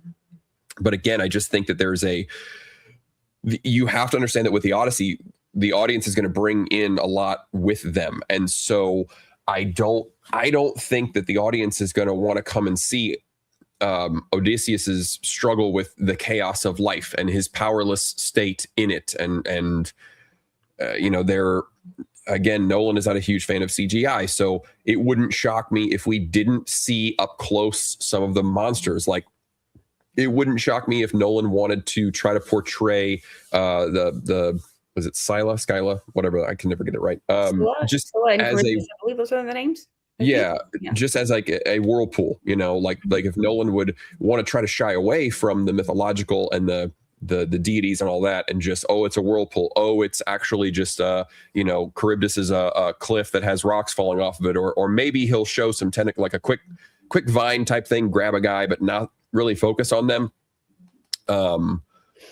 That would be. It would not surprise me if he tried to, again, go with the grounded, the gritty, the real, super realistic, and try to get away from the mythological and the supernatural aspects of it, and make it about Odysseus's struggle with powerlessness and chaos and all of that. And again, nothing wrong with that. It's just that's not really the Odyssey. Now you're getting really far away from, and this was people's complaint about Batman. Right. These are the exact same complaints people had about the Dark Knight series. Was, okay, these are not bad movies. There are cool aspects of them, but damn it, we came to see Batman. We didn't come to see old man, sad Batman who talks like this, because that's terrible direction that he allowed that to happen. So yeah, he went off in that direction, and not everybody is on board for that with this very known quantity of Bruce Wayne. And the same thing with the Odyssey. Yeah, I'll tell you what, though, from the normie perspective, because we were just talking about Mixtape, and we all hated it. And we do say, though, that the normies seem to be quite satisfied with it on Steam, right? And with regard to the Odyssey, we can rage all we want on X. Yeah, all 3,000. But I mean, we can rage all we want on X, but the reality is that most people, if they go to the Odyssey, they're going to show up expecting big set pieces. So they want to see the battle with the Cyclops, the slaughter of the suitors, and the the other big set pieces. Some of them are battles, some of them are not. So they're like when they're passing the sirens, that's going to be a big set piece, not necessarily a battle. And Nolan is very good with set pieces. I mean, I think some of his movies are fucking awful. I didn't like Tenet at all. I think Tenet is a mess. There's some good things about it. I really like Kenneth Branagh in it, and there's some amazing scenes. There's a couple of brilliant scenes between Kenneth Branagh and his wife. Yep. And that's basically the best stuff in the movie, when he's trying to connect with his wife and she sort of lost her emotional connection with him. That was really good. Yeah, it was. But a lot of the stuff around that is just horrible and messy and just a wreck. And the main character was fucking terrible. Can't even remember his name. He doesn't have a name, but in the movie, he's the protagonist. He was really bad. It's just a complete non-character. It's like Christopher Nolan forgot to write a character there. Yeah. But I think that's the same thing. He was supposed to be bewildered the whole time. He was supposed to be all of the time travel elements are outside his control, and he doesn't know what's going on, and he can't control anything. And he's not the cool CIA badass that he thought he was. And like, that's again, all these same ideas that Nolan loves to play with. And sometimes it doesn't land in some situations like Tenet. Yeah, but I mean, Neo is like that. He's bewildered, or Marty in Back to the Future, but they're both very strong characters with a clear sense of identity and personality. Yeah. I think that might be due in large part to the fact that those characters have a very strong sense of their own self. They're not really insecure. They're not, they're of course bewildered by their circumstances, but they kind of come to understand who they are, and then they can balance out the chaos with that like very grounded nature of their characters. I don't know if that makes any sense, but I kind of wish that Nolan would do that here. He'd have a very self-assured Odysseus balance out with the chaos of the world that he's going into. And that might make for a more realistic approach to the character. I don't really know, though. Oh, by the way, before I forget, Nerdword, congratulations on 30K subscribers. Oh, thank you. Thank you very much. Yeah. Took a little bit of time to get there, but I'm working on it. I am.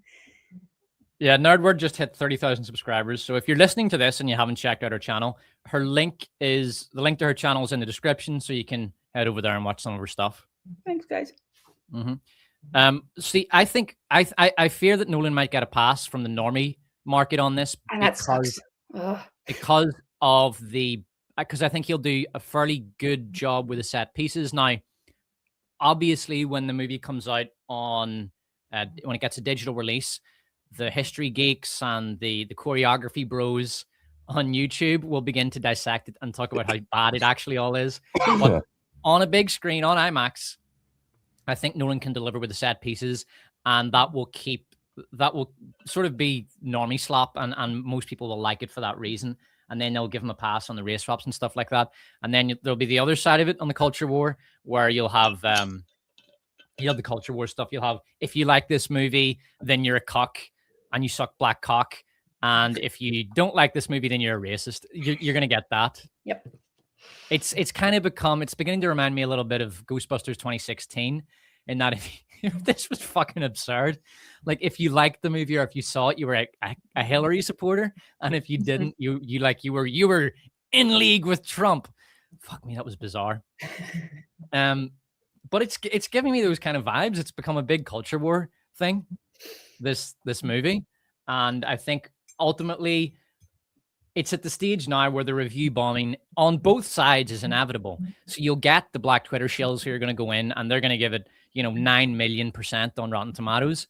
And then you'll get the people who just despise what Nolan has done, how he has just shat all over Greek history. And they'll go and they'll give it 0, even though it doesn't deserve 0, I'm sure. But it's going to be very difficult for this movie to get a fair hearing because of what Nolan has done. Yeah. Yeah, I'm interested. I mean, I don't dislike Nolan for the most part, so I'm going to go see it. I'm interested to see what he does with it, but I don't think it's going to be what the audience is expecting in a lot of ways. And it'll be interesting to see the second weekend drop off because of that. Like, how does the word of mouth affect are people going to walk out like Tenet? I mean, that one bombed because people walked out of that one. They were like, it was confusing. I don't know. I didn't know what was going on. And everybody just sort of heard that it was it was all over the place. It wasn't great. And then it fell off, if I recall. So, and nobody really talks about it anymore either for that reason. I think it's just that word of mouth killed it because it wasn't what they were expecting either from Nolan or just in a movie in general. So. Quick question for you guys. I mean, this kind of takes it back to the casting a little bit, but like if you had to pick an ideal Odysseus, who'd you pick? Which actor would you choose? Odysseus, Josh Brolin. Okay.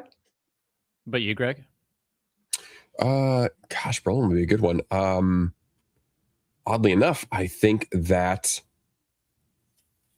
Oh, who's the guy that's playing Agamemnon? I cannot think of his name. John Bernthal? Yeah, I think Bernthal would have been fine. Or I think, oddly enough, Carl Urban, I think, could have done Me it. too. That's who I was going to pick as well. Yeah. Yeah, Carl Urban would be a good pick for. Fuck, he'd be perfect. I'm a big Carl Urban.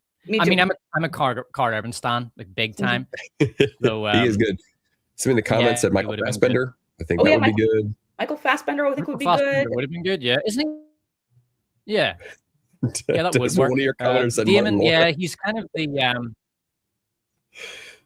like Matt Damon. He's good. He's a decent pick, but he's not.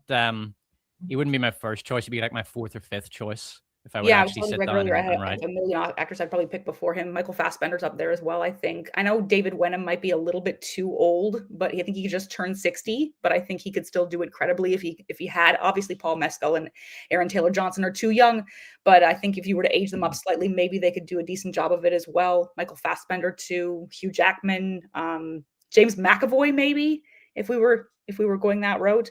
I just could think of a million other male actors for the role of Odysseus as opposed to Matt Damon. And I was telling Greg I was really disappointed with the casting for him. Yeah. Hold on, let me show you my pick for Helen of Troy. You'll love this. Oh, okay. So please let it be Gal Gadot. No, I'm joking. So the funny thing is, I think she would actually do fine. It's true. Yeah. From the look of it, like she's able to walk into a scene with a lot of presence. She has like a regal look. I think that she has a lot of the charisma and the presence and the visuals of Helen. They just can't let her talk at all. Like it has to be a completely non-speaking part. Right. So here's my Helen of Troy. Now let me explain. Right. Now I know what you're thinking. You're thinking, but Despot, she's Asian. Now, hold on. I would have her as Helen of Troy because I know for a fact that it would fucking enrage leftists. Mm-hmm. They'd be absolutely enraged that she's actually hot, right? And you say my attitude would be like, well, what are you complaining about? I race swapped her. You guys love race swaps. What's the problem? They'd be angry that I race swapped it but didn't hot swap it. Because what they really love about Lupita Nyong'o is that she's not only been race swapped, they've replaced a beautiful woman with a very plain woman. So this would enrage them, which would please me. But if I'm gonna go culture war, I'm just gonna troll everyone. That would be my attitude. I'd be like, fuck the lot of you. Do you know what I want to do? I want to make my own Despot's Odyssey. And I'm just going to race swap everybody. I'm going to have Nerdword playing Odysseus. Greg is going to play Odysseus' wife. Like, that's how it's going to be. And then I'm going to have like a beautiful Korean actress playing Helen of Troy in one scene. And then it'll be like a random black homeless man in another scene. Like, that's what we need. Oh, fuck. I tried to watch Meet the Spartans the other day. It is one of the worst, most appalling piles of shit I've ever attempted to watch. Me and my wife gave up on it after 15 minutes. Fucking horrendous. They don't do parties or spoofs anymore. And fuck me. When I saw that movie, I thought, yeah, maybe that's a good thing. Dear Christ. All right, 2 seconds till I... oh, sorry, wrong one. So we're going to talk a little bit about YouTuber movies. By the way, with regard to YouTuber movies, don't forget to watch the greatest YouTuber movie, The Despots, I Can Fix Velma. That's the best indie movie on YouTube. All right. Great soundtrack too. Okay, so these are 3 YouTuber movies that have all come out, and it's not just that they've done well. They've done amazingly well. Like Sorry, can you talk about this 2 seconds, Greg? You go ahead, Greg. You talk about it when I fucking look up the numbers here for backrooms. Yep. So I am actually excited to see Backrooms and Obsession. They look good, and I haven't seen Iron Lung yet. I mean, you guys have watched a lot. I am a Puritan. I don't like sex scenes, and I am a big old wuss when it comes to horror movies, so I don't watch them a whole lot. And nobody else in my house. Like, I'm gonna throw Mrs. Owen under the bus a little bit too, because we can't watch those together because I don't want to get up in the middle of the night to walk her to the bathroom. So I don't watch a lot of them, but I am extremely optimistic and excited about the fact that movies are turning away from, like, Hollywood is not the gatekeeper that it thinks it is anymore, and the audience in general, like, you can fool them for a while and you can guide them a little bit for a while, but after some time, the audience they're not even going to rebel, they're just going to give up. And so what these movies represent to me, I don't even call these, like, they're not anti-woke, or like, the audience, most of them don't care. They just want a good movie. And the thing that we've been seeing for the last decade is the movies, like, you can talk about the culture war or whatever, but for the average normie viewer, all they're thinking is, do I like it or not? Is it good or is it not? And for the most part, they're not. And the normie viewer doesn't stop to question why. They don't think, well, it was bad because of race swaps and it was super gay. They just think, I just was bored and I didn't like that movie and I never thought about it again. They don't really put as much analytics into it.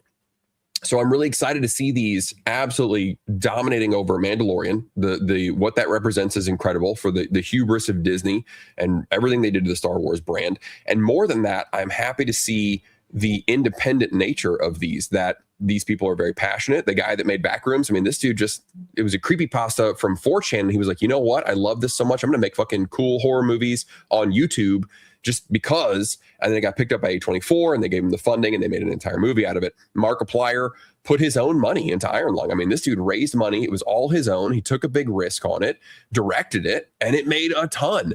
The guys from Obsession, that's another YouTube channel. I think it's called This Is a Bad Idea, something to that effect. It was like comedy sketches, but they also did horror shorts. They did other types of shorts. So this is great as a viewer because all of these movies represent passion.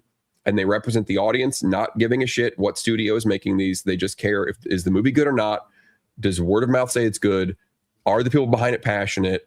This is like the pureness of movies that we used to have decades ago. And seeing it back gives me so much hope. I love it. Mm-hmm. I'm with you, Greg, though. I'll be honest. I am a horror movie wimp. I have the spine of an earthworm when it comes to horror movies. And I watched both Obsession and Backrooms yesterday back to back. And I think like for me, maybe at least a third of the movie, I had my hoodie over my face like this because I could barely watch. I was so freaked out. But Obsession, I think, is definitely one of the best movies of this year, to be honest. I don't think we're gonna be able to get into spoilers because I don't think you've seen it and you're planning to. So I don't want to ruin anything for you. But it's incredibly creepy. I think it was made for like what, $750,000.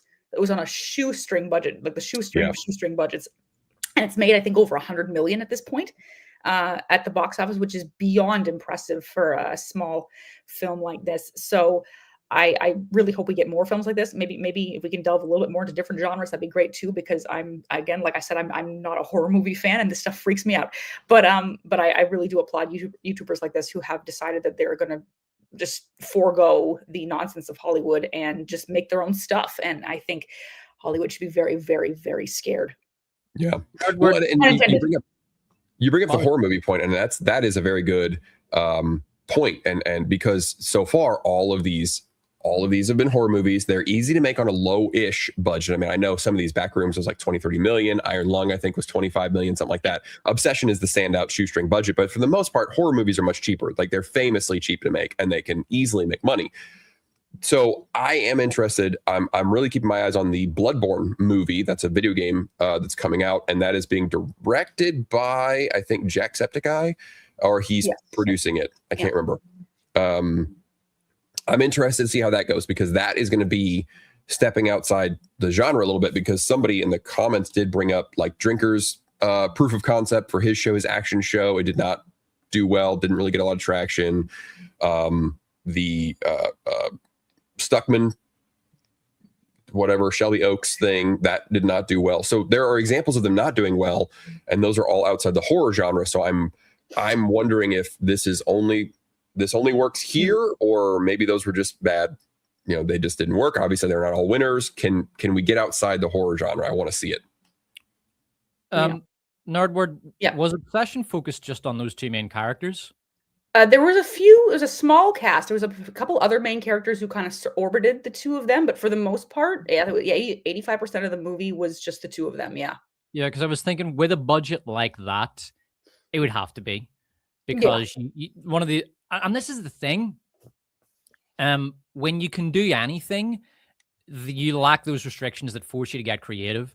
But with Obsession, you've got a very small budget, and it is definitely a case of, okay, we can't have that many characters on screen because we can't afford the actors, we can't afford the block, and we can't afford the sets that accommodate 7 people. We can't afford the cameras and the rigging for all that. So it's going to be just focusing on 2 characters. Right.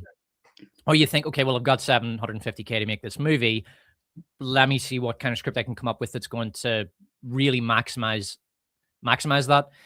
As opposed to, say, the Disney approach. And this is their business model. They will just keep filming and refilming and do their audience testing until they either reach the point of diminishing returns or they get something that is, they're reasonably satisfied with.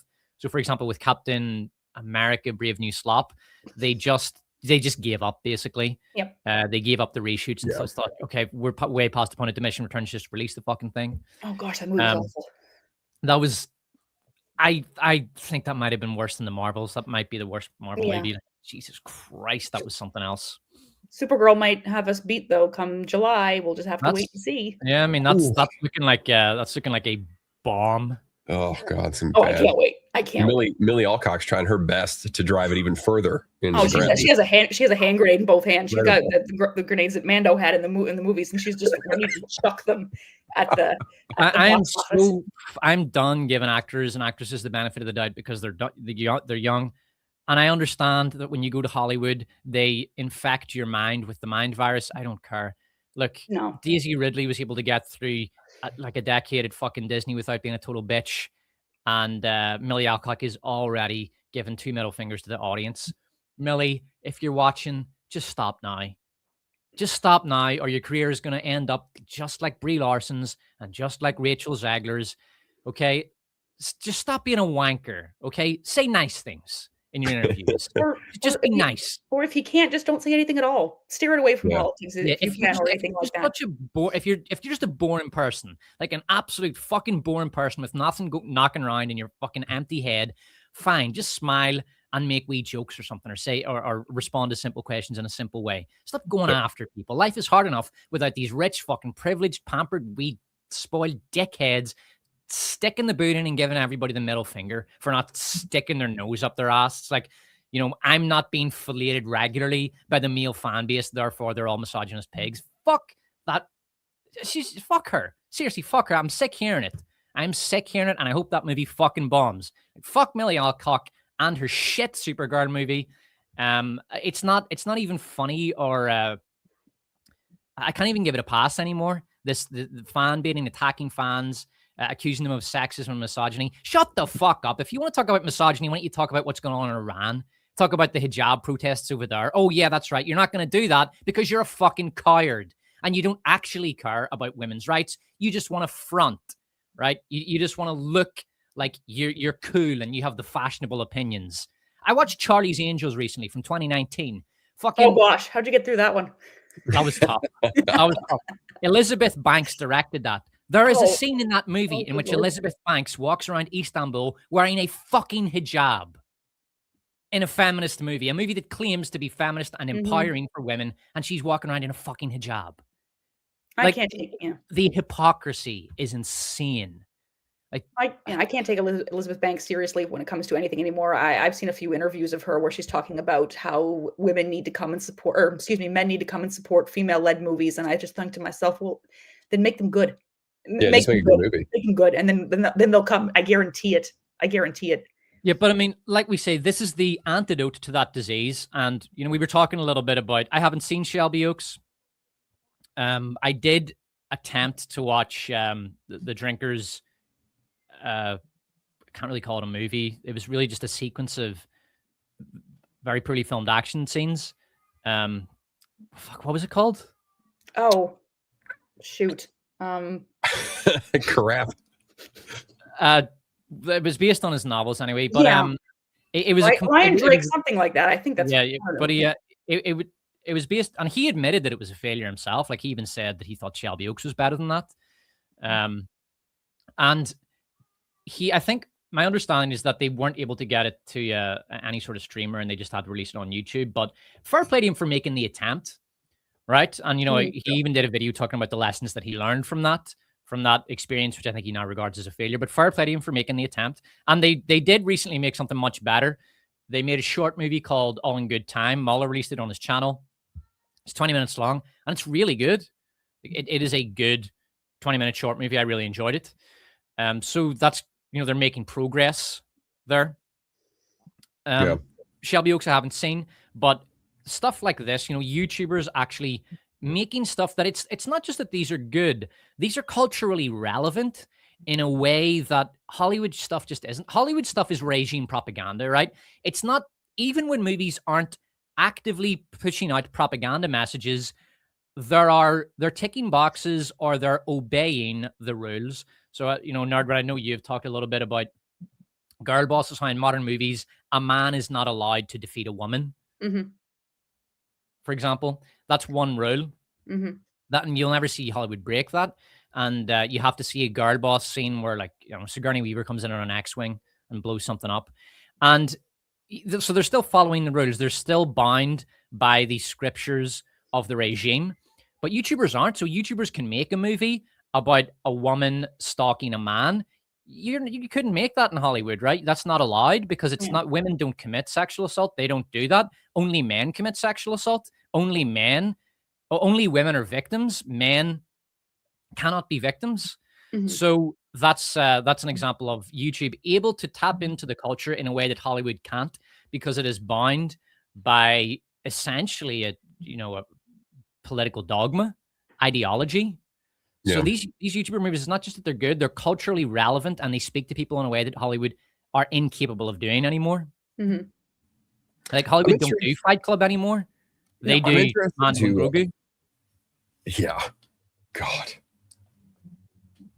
Yeah. No, I recently watched Hard 8 by PTA because I was trying to get ready for some of the original topics that we had talked about for this stream, and I remember thinking to myself that they wouldn't make a movie like this anymore, especially with Gwyneth Paltrow just sitting in the chair, having been beat up by this guy that she was trying to, I don't know, do her job with or whatever. They wouldn't show a film like that anymore because she was beaten down. She had bruises on her face. Her makeup was running. She was a mess.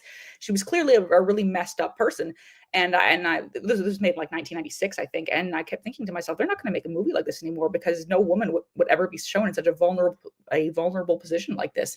And it's a shame because in doing so, you remove aspects of a person's humanity. You remove their ability to feel. You remove their ability to emote in certain ways.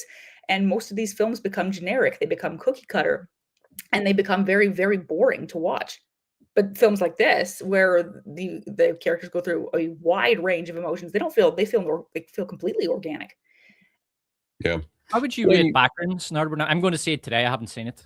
Oh, have you guys not seen either of these, or have you seen Obsession, Despot? Obsession's not out in Korea, so I have to wait. Oh no, okay. I have to wait until streaming. Not going to attempt to seize any merchant vessels on the high seas. I don't do that for indie movies. I like to support them financially. Yeah. So I'll wait until that one comes out on streaming, and Backrooms I'm going to see today. Okay. How is Backrooms? Okay. Well, it was very cohesive and well put together for the first half. It kind of fell apart a little bit in the second half for me, and ended up getting, of course, really, really bizarre. But I think that's what the nature of the content is supposed to be. The Backrooms are supposed to leave you with more questions than answers, and every time you come up with an answer for one question, it opens up 10 more. So in a way, it's sort of fit, but I wouldn't go see it again just because it was more horror in the first half, and then in the second half, it got very strange and psychological. You might like that, I don't know, but I would definitely give it maybe an 8 out of 10. I think I would. That's how I would rate it. 7. That's pretty solid. I also think that. I'll just check. By the way, in 1 week, so this movie cost $10 million. Right. on its first weekend, it has made $118 million. Holy Moses. Yeah. Okay. So, I mean, that's just one weekend. You compare that to, Disney spent $500 million on Mando and Grog, and they're not even going to hit 400 million, right? Was it that much? Oh my gosh, I didn't know that. Okay. No, the production budget was 165, I think. Okay. And then they would have spent maybe, hold on, did I say $500 million or 250 million they spent? I think You said $500 million. Oh, no, sorry. I meant that's the break even. They spent 250, okay. At least 250, between 250 and 300 on marketing and production together. So they need $500 million to break even, and they're not even going to get 400 million. So it's a bomb for them. Yep. Meanwhile, the guy who's making backrooms, that A24 made that. So they get all the money. The director doesn't get any of that. He got a fee. They're not going to give him points. Like, you need to be a major, powerful director and a producer to get points. But anyway, so A24 spent $10 million on this, and already they've made 112 million or something. And like that, and that's what studios want to hear, that level of profit, right? Yeah. And honestly, I know that Hollywood are trying to sort of gatekeep, but when it comes to money, ideology tends to melt away a lot of the time. And I'm sure you've seen this in your own life, Like, I'll give a recent example. I used a piece of music that was advertised as a copyright breaker, right? This music is free. Anybody can use it. Fuck copyright, man. Let's break the YouTube copyright. I used it in my Worst of Awards video. The guy that wrote it made a copyright claim on it because he wanted money. He wanted the cash from that video, and he thought, fuck it. That video is doing really well. I want a quick buck. Your principles can disappear like that if you can make a quick buck. And I'm sure you've seen it yourselves in your own lives. So there'll be plenty of investors in Hollywood thinking, yes, I know that I'm a slave to BlackRock. Yes, I know that I need to push the message and be a good propagandist. But at the same time, I don't actually believe in any of this bollocks. And I'm just a vapid, selfish piece of shit who just wants to make a quick buck. So maybe I will actually look at YouTube and see if I can make my own backrooms and get $100 million in my back pocket. There's going to be a lot of that going around in Hollywood. Seriously, a lot of investors are going to be looking at this stuff after those kind of profit margins, thinking, why the fuck would I put my money in Disney? I can have a closer look at these YouTubers and see what's going on there. Maybe there's more money to be made. It'll happen. I'm telling you, like, you're going to see more of this stuff for good and for bad. Like, you're going to get some utter fucking clankers. So for every major success, you get a lot of sort of horrible imitators. For every Nirvana. And yeah, that's what's going to happen here. You're going to get a lot of imitation, but it's good. It's good. And I'm also really pleased that these two movies have humiliated Disney and Kathleen Kennedy and Mando and Grog. That's just a little cherry on top for me. I'm interested to see if people start funding comedies by YouTubers, especially because those are usually pretty cheap. And a lot of, when you guys know, when you're making videos, there is, I'm kind of surprised that YouTube hasn't been feeding the movie industry and the TV industry for a while, because, you guys know there's a lot of production skills you gotta bring to it. You've got to have vocal timing. You got to be your own director. You've got to be your own writer. There's just a lot of back end stuff that you have to do to make a good YouTube video and succeed on here. And especially, if you want to be funny or whatever. So I am interested to see if this wave of YouTuber movies starts bringing back comedies. And I would love to see some mid-budget comedies come back as well. That's another secret hope that I have is, Adam Sandler is old. He's not making movies anymore. And I wouldn't want to see those exact type, but I do think that the guys behind Obsession, like, their big thing was just skits to begin with. Key and Peele, started making movies because they were just doing skits. So I'm hoping to see that as part of the YouTuber funding wave. Yeah, well, let's have a look at some of the super chats before we move on to our next topic. Just a moment. Can you talk about Hell Grind trailer? Everyone is talking. YouTubers, but a film costing $500K taking a few months to make. That's a game changer. I haven't seen it. Hell Grind. No, I haven't seen the trailer for that. In fact, I've never heard of Hell Grind. That's the first I've heard of it. Probably unpopular opinion. This is from Ryan Bailey. $5. Thank you, Ryan.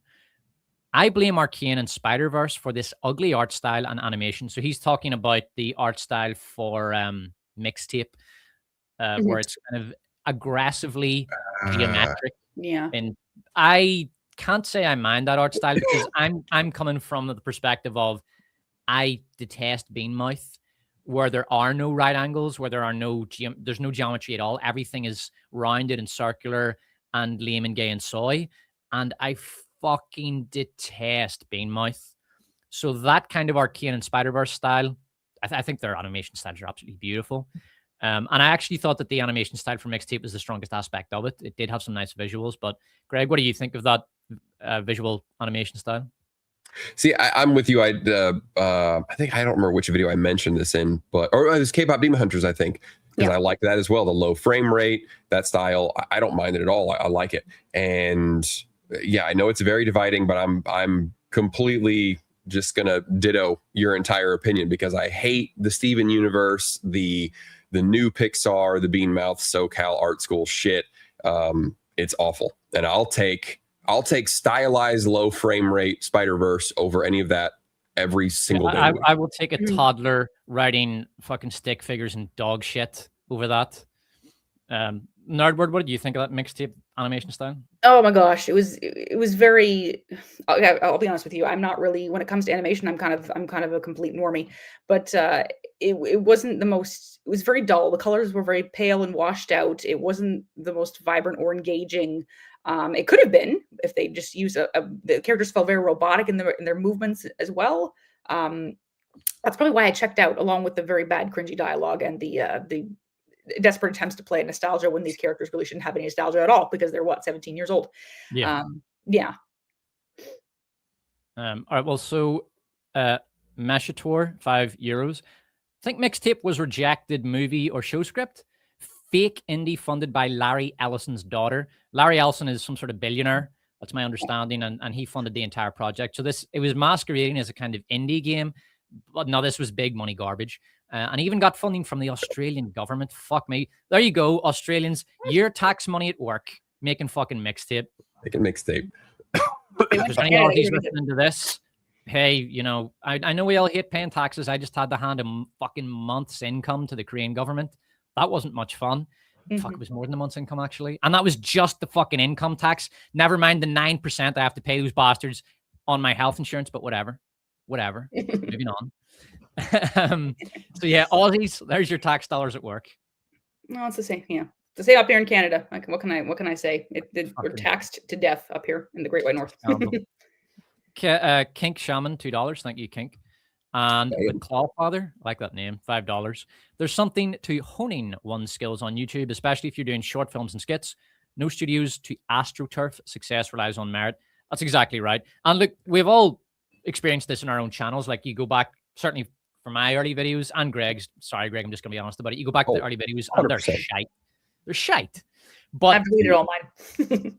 you look at the later stuff, and you know, much better. Like even my fucking women talking video. So I had to re-up it recently. It was first released about 2.5 years ago, started 2024, and so I had to re-edit it to get it past copyright. And when I was re-editing it, I was surprised at how bad the original edit was. I was looking at it thinking, was I really this bad at editing 2.5 years ago? Like, there were so many little mistakes and big mistakes and just lazy edits and just downright fucking bad edits. Like, this isn't funny. Like, this is actively unfunny. This is annoying me type edits. And that was 2.5 years ago. So you do get much better, and whatever you're doing, and you'll get better in ways that you don't even notice you're getting better.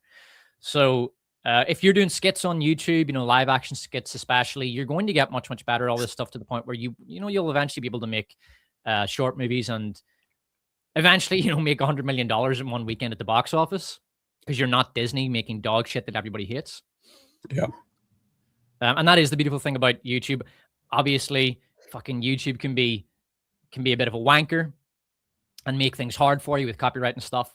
But as long as you're smart, like there's the Angry Bootneck, he's smart. He has a fucking veritable dictionary of euphemisms that he uses to get around YouTube and their practices that they use to stomp on small channels. Thank you very much, Angry Bootneck. That's for your health insurance, you poor bastard. It costs a lot more than $20, but thank you very much, Angry Bootneck. Very much appreciated. Maybe I'll do a fucking stream where me and Bootneck just rant for 2 hours about British politics. Just fucking full on. I'm not even going to pretend that this is about movies or shows. I'm just going to fucking rip into what is happening. But my fucking head will explode doing that. Let's see what else. I'm trying to find my place here. Give me a second. I did. I looked up that Hell Grinders movie, or Hell Grind movie. That's going to have a hard time getting traction because of the feelings about AI. It's a fully AI made movie. I don't know how much went into it, but fully AI generated. I think I know what's going on here. Maybe they started that a couple of years ago before AI fatigue hit, but man, AI fatigue has hit hard. People fucking hate AI now. A couple of years ago, they were on the fence about it, maybe, and people think maybe we can use this to make movies and stuff. Now, forget about it. The culture has massively turned against it, and it's beginning to look more and more like a failed experiment. I hate AI. You hate AI. I have a zero AI policy on my channel. I don't use any AI for anything. I don't use ChatGPT. I would rather just make the mistakes than put my script into like ChatGPT and say what words are too repetitive or something. I just zero tolerance policy. Yeah. I just want it to be human. I want to make the mistakes, and that'll actually make it more human. So yeah, I want nothing to do with that shit. Yeah. Ed Sullivan, only second time I've ever sent a super chat. Listening to you guys is like soothing music for me. Oh, thank you very much. You should have fucking heard. I've got the fucking theme tune written. Well, I got the theme tune written. Oh, no. So I got the opening. Here we go. Welcome to Greg on and Despot show. That's the opening. You're gonna hear the full medley in our next show. I've got the whole thing written. It's like 30 seconds long, banging tune, and I just need to do the backing vocals and some keyboard stuff and everything. It's gonna be really good. And Greg, I think you're gonna get your editor to do a little fucking full intro, isn't he? Like to the music, little music video. So hopefully we'll have that ready by the next show. It's gonna be great. Can't wait. We're gonna be professionals. It's gonna be great. We need to get an outro too. We got to get an outro one. Yeah, and Chunk of Coal saw some pictures of the George Lucas Museum of Narrative Art, and I'm excited to go visit it. Probably my only reason to go to America at this point. Cool. And we have OG Daddy 214, $5. Do you think the bad superhero movies of the 90s, like Batman and Robin, are better than the superhero movies of today? I would say yes, because the superhero movies that you will get, sort of anything really released this decade, they're so fucking generic and boring, and they all just look like sort of blender imitations of each other. Yeah, I'm so done with superhero movies. I'm gonna jump for 2 seconds, guys. You can answer that. Yeah. What do you think, Nerdword? Well, I'll be honest with you. I didn't get into superheroes until like maybe 10 years ago. So it's kind of, I haven't really seen a bunch of the early Superman stuff from like the early 80s and 90s. But I'm probably safe in assuming that yes, they're probably better than whatever we're getting right now. The Superman movie, I think I tore that one a new one in my review from last year because I hated it so freaking much. I had issues with Man of Steel when it first came out. I had issues with Batman versus Superman, but for the love of God, Henry Cavill was Superman to a T. It was just the writing that ended up failing him. I have nothing against David Cornsweet. I thought he was fine, but the fact that James Gunn's nonsense just ruined that movie for me, and I despise it like to high heaven. You should go watch. You should go back and watch some of the old ones. The old like the Batman and Robin, especially the Tim Burton ones, the George Clooney, like they're good and bad because there are parts of them that make no fucking sense. But yes, they're hammy, they're campy, and there is a sincerity to that you absolutely don't have anymore. And some of it, like, you know, going back to the Nolan thing, like they didn't bother to explain some shit. They just didn't care. My daughter was watching them because she's like been trying to go back and watch older movies and stuff, especially the superhero stuff. And so she was watching one in the living room, and I saw it, and I saw the Poison Ivy and Bane one, right. And it's like a fucking acid trip. First of all, most of the movie is in black light. It's all glowing. Somebody told Uma Thurman to have like a Southern Belle drawl for no reason whatsoever. They do They do tracking shots in the city. The city is crazy looking, but it all comes together and it works. It's a great time, even if parts of it you're like, wow, that doesn't make any sense. Why did Poison Ivy show up and she suddenly has henchmen that all dress like her? Where the fuck did they get these costumes? Who cares? It's great, and they have a good time. The fight scenes are fun. Like they're sincere and they're fun. Yeah, I got to show you this. So I was putting together some thumbnail ideas, and I came up with this one. This was I didn't actually end up using it, but this was my favorite. Look at this. So it's Greg's face, like he's sort of almost creepily staring at Nerdword. He's just looking over my shoulder. I feel stalked. It's really weird. It's like Nerdword is the celebrity that's been dreaming of meeting for years. And he's finally seen the back of her. Oh my gosh. Oh dear, Despot. That was such a hideous thumbnail. I mean, Nerdword, you look great in it, obviously, but thank you. Visually, it was just such a nightmare that I had to show you that. That's hilarious. Hilarious. I always I make like a couple of thumbnails from my videos, and then for main videos, I'll make like 20 thumbnails. Most of them are variants on the same thumbnail, but yeah, I just thought that was funny. All right, so our last thing we're gonna do. Do we have time? We don't really have time, do we, for the gaming section? What do you think, Greg? Well, we can make it quick, or we can just save it for next time. It's totally good. Nah, we'll save it. It's just there's too much going on.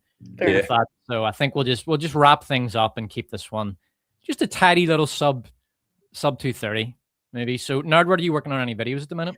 Well, I was going to do a review of Obsession, a spoiler-filled review. So if anybody wants to check that out, they can. Because I had a lot to talk about, and I was a tiny bit disappointed you guys haven't seen it yet, because there's a million things I need to talk about when it comes to that movie. But you're all going to be watching it, so it's fine.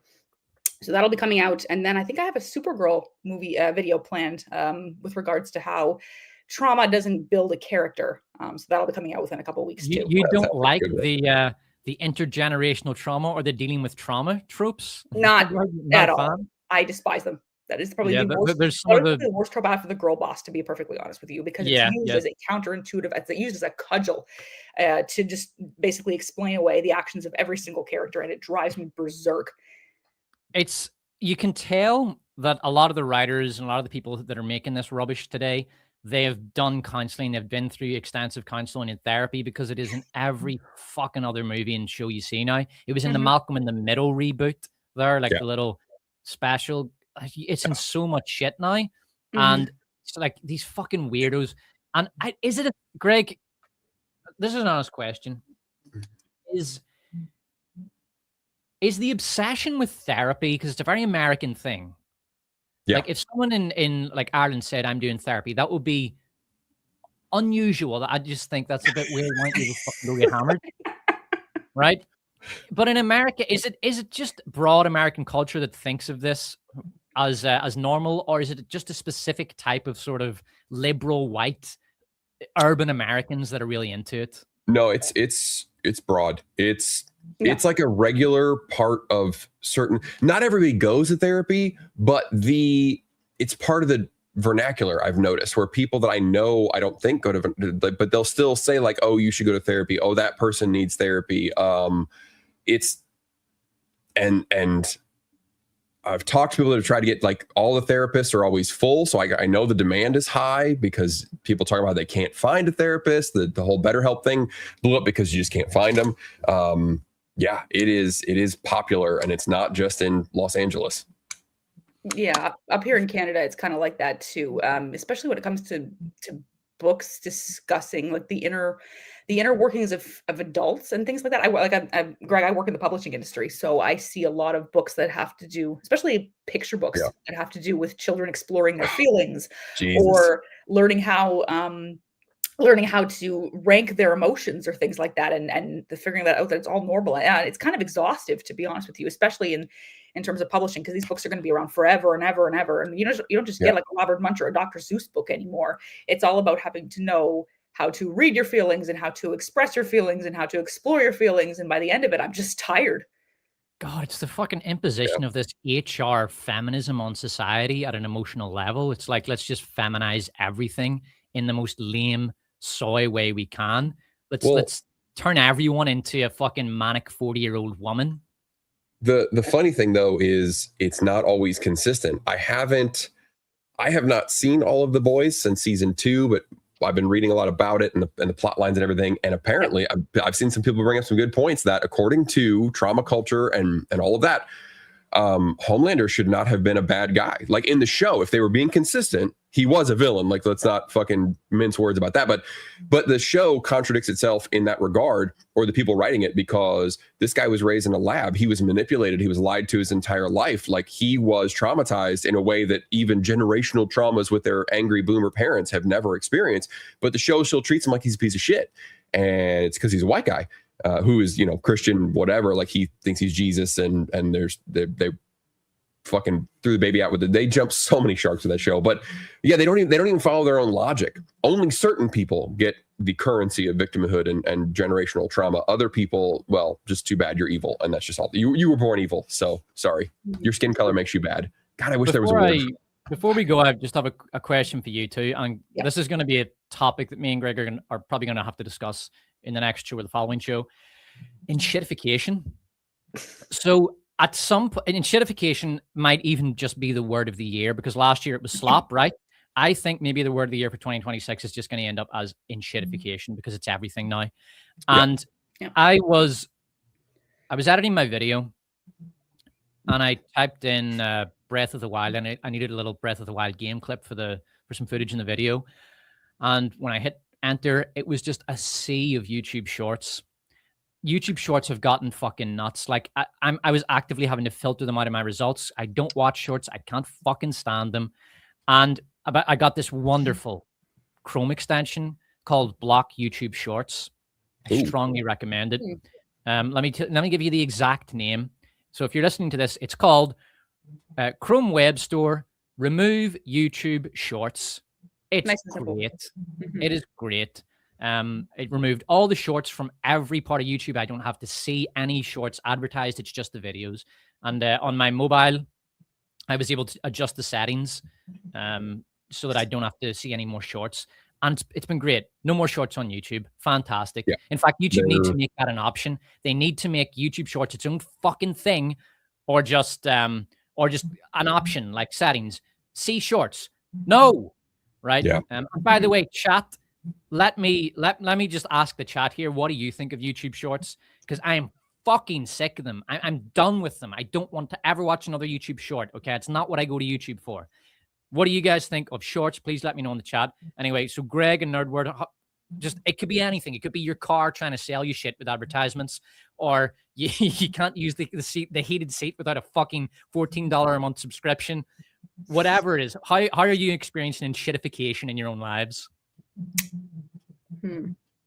Video games.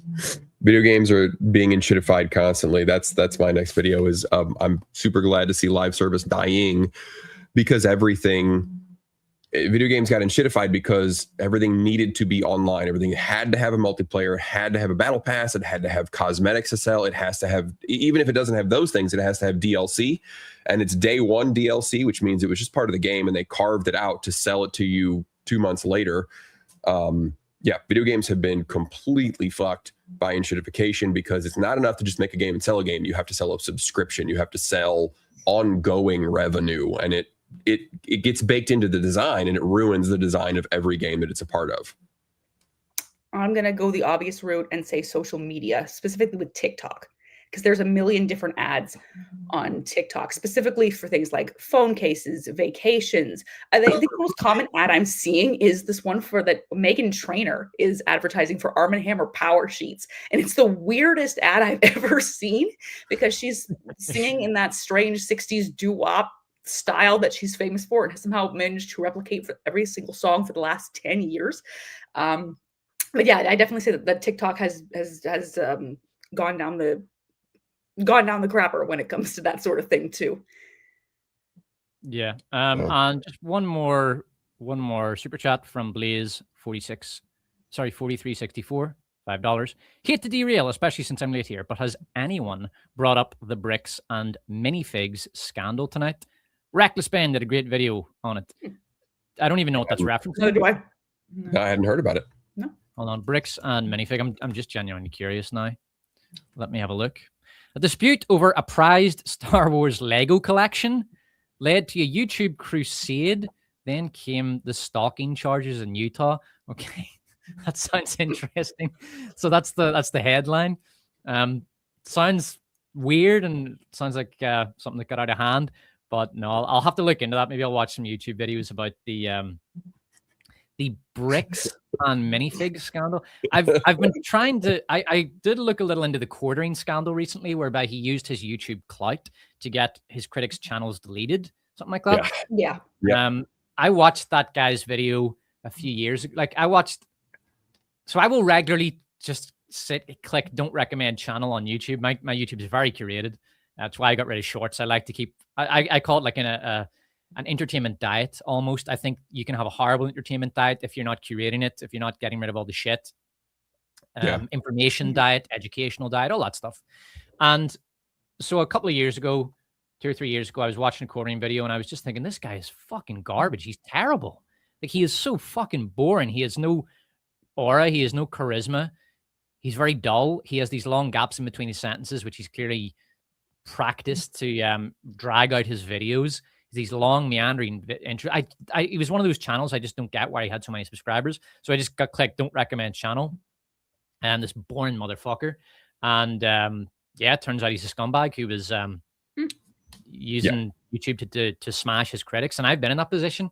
That piece of fuck director, that Israeli director, what's his name? That took down your Guy Native had one of my videos criticizing his short movie, his Oscar-winning short movie, exposed it to the piece of shit that it was.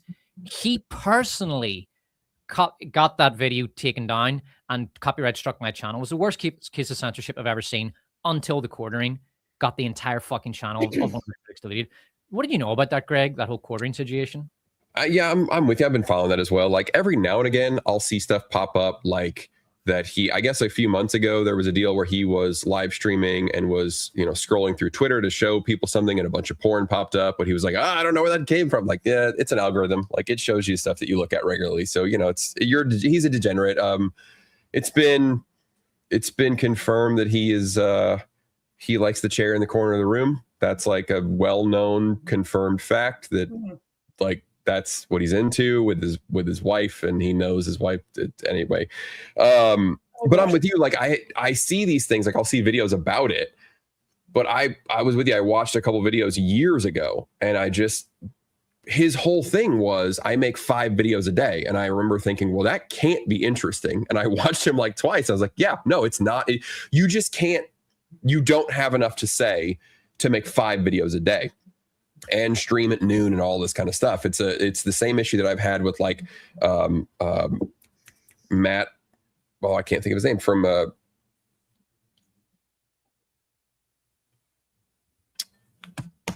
Shapiro and Boring's network. God, I can't think of his name all of a sudden. Matt Walsh. God damn it. Daily Wire.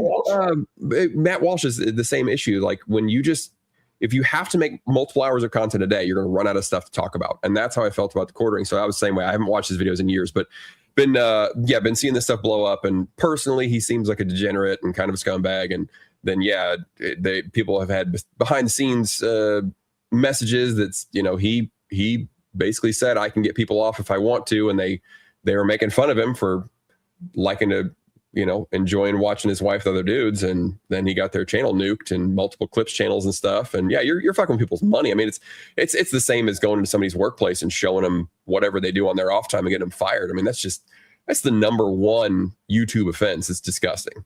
Yeah. The guy, he shouldn't have an audience after that. I'm not going to say he shouldn't have a channel. If he wants to bore the shit out of people with his fucking vapid takes, fine, do that. But no one should be watching his audience. If you're watching him, then you're just a fucking cock and a loser. You shouldn't be watching that channel after that, as far as I'm concerned. You shouldn't be watching it in the first place because he's fucking terrible, but separate issue.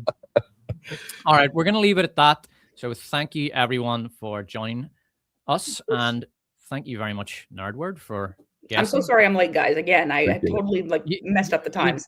Didn't miss anything. It was just me and Greg shitting on Mando and Grog. Don't worry about it. No one gives a shit about Star Wars anyway. All right. So thank you very much, everyone.